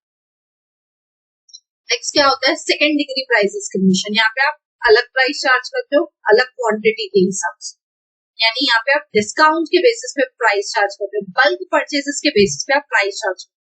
जैसे से फॉर एग्जांपल आपने कोई चीज मेरे को 100 रुपए में बेची, क्यों? क्योंकि मैंने आपके उससे 50 यूनिट्स लिए थे, ठीक है। भाई किसी ने 100 यूनिट्स लिए आपसे, तो आपने उसको वो चीज कितने में बेची? 150 में बेची होगा, है ना। क्यों? आपने उसको ज्यादा डिस्काउंट दिया क्योंकि उसने क्वांटिटी बढ़ा दी ना। तो बल्क परचेसेस के हिसाब से जब आप डिस्काउंट देते हो उसे हम बोलते हैं सेकेंड डिग्री प्राइस डिस्क्रिमिनेशन, ठीक है। थर्ड होता है थर्ड डिग्री प्राइस डिस्क्रिमिनेशन। यहाँ पे आप क्या करते हो? एमआर के हिसाब से प्राइस चेंज करते हो। एमआर यानी जो आपका मार्जिनल रेवेन्यू है, एडिशनल जो यूनिट से रेवेन्यू आता है, उसके हिसाब से आप प्राइस चार्ज करते हो। जैसे थिएटर में क्या होता है, सेम मूवी के लिए अलग अलग प्राइस चार्ज किया जाता है। अगर आप एक सीनियर हो, एक नॉर्मल हो, तो आपका प्राइस सपोज 200 रुपीज, लेकिन वही आप एक अडल्ट हो तो आपका प्राइस 200 है ना। लेकिन वही आप एक थिएटर में बच्चे को लेके जाते हो तो उसका प्राइस शायद 120 रुपए, तो होता है थर्ड डिग्री प्राइस डिस्क्रिमिनेशन, ठीक है। आई होप प्राइस डिस्क्रिमिनेशन क्या है, कब होता है, उसकी तीनों डिग्रीज आपको क्लियर है। फाइनली लास्ट टॉपिक जो कि है कर्व डॉगलस प्रोडक्शन फंक्शन। ये कर्व डॉगलस प्रोडक्शन फंक्शन किसने दिया था? ये दिया था पॉल एच डॉगलस और CW कॉब ने। ये भी आपसे PYQ पूछा गया है, ठीक है। यहाँ पे क्या होता है, लीनियर होमोजीनियस प्रोडक्शन फंक्शन है, जहाँ पे क्या होता है, दो इनपुट्स रहते हैं, लेबर और कैपिटल, और उसके बेसिस पे आप आउटपुट बनाते हो। यानी ये कॉस्ट प्रोडक्शन फंक्शन क्या बोलता है कि जब भी आप प्रोडक्शन करते हो तो आपके पास दो ही फैक्टर्स अवेलेबल है। कौन से? लेबर और कैपिटल। कौन से फैक्टर्स अवेलेबल है आपके पास? आपके पास दो ही फैक्टर्स अवेलेबल है, लेबर एंड कैपिटल। इसके बेसिस पे आप क्या बनाओ, अपना आउटपुट बनाओ। ठीक है, ये रही इसकी फॉर्मूला। Q ऑफ L के, L लेबर है, K कैपिटल। ठीक है, L क्या है आपका लेबर, K क्या है कैपिटल। ये तो कांस्टेंट ही होता है, बीटा और अल्फा आपका एनीवेयर बिटवीन 0 और 1 होता है, और L और K आपका लेबर और कैपिटल। ठीक है, नेक्स्ट आता है आपका लियोनटेफ प्रोडक्शन फंक्शन। अगेन यहाँ पे भी क्या होता है, यहाँ पे आप पहले से ही क्या कर लेते हो, यहाँ पे भी आप प्रपोर्शन डिसाइड कर लेते हो फैक्टर्स ऑफ प्रोडक्शन के बीच में। आप क्या डिसाइड कर लेते हो, प्रपोर्शन डिसाइड कर लेते हो। ठीक है, और यहाँ पे ये प्रोडक्शन फंक्शन किसने दिया था, वेस्ले लियोनटेफ ने दिया था, जिसमें आप क्या बोलते हो, सब्स्टिट्यूट प्रोडक्शन फंक्शन बनाते हैं। यानी से फॉर एग्जांपल एक यूनिट इसका, दो यूनिट इसका मिला के 3 यूनिट बनाएगा, या 2 यूनिट इसका 1 यूनिट मिला के भी 3 बनाएगा। तो यहाँ पे आप क्या बनाते हो, सब्स्टिट्यूट्स के हिसाब से चीजें बनाते। ठीक है, सो थैंक यू। फाइनली मैंने आपके लिए जो इकोनॉमिक्स की मैराथन की पूरी कंप्लीट की है। माइक्रो इकोनॉमिक्स आपका पूरा कंप्लीट हो गया है यहाँ पे इस मैराथन के साथ। आई होप आपको बहुत अच्छा लगा होगा। अच्छा लगा है तो प्लीज लाइक कीजिए, कमेंट करके मुझे जरूर बताइए, ज्यादा से ज्यादा अपने फ्रेंड्स के साथ शेयर कीजिए, बिकॉज ज्ञान बांटने से ही बढ़ता है। एंड सब्सक्राइब कीजिए अगर आप न्यू हो। मिलते हैं नेक्स्ट वीडियो में, till then bye bye, take care.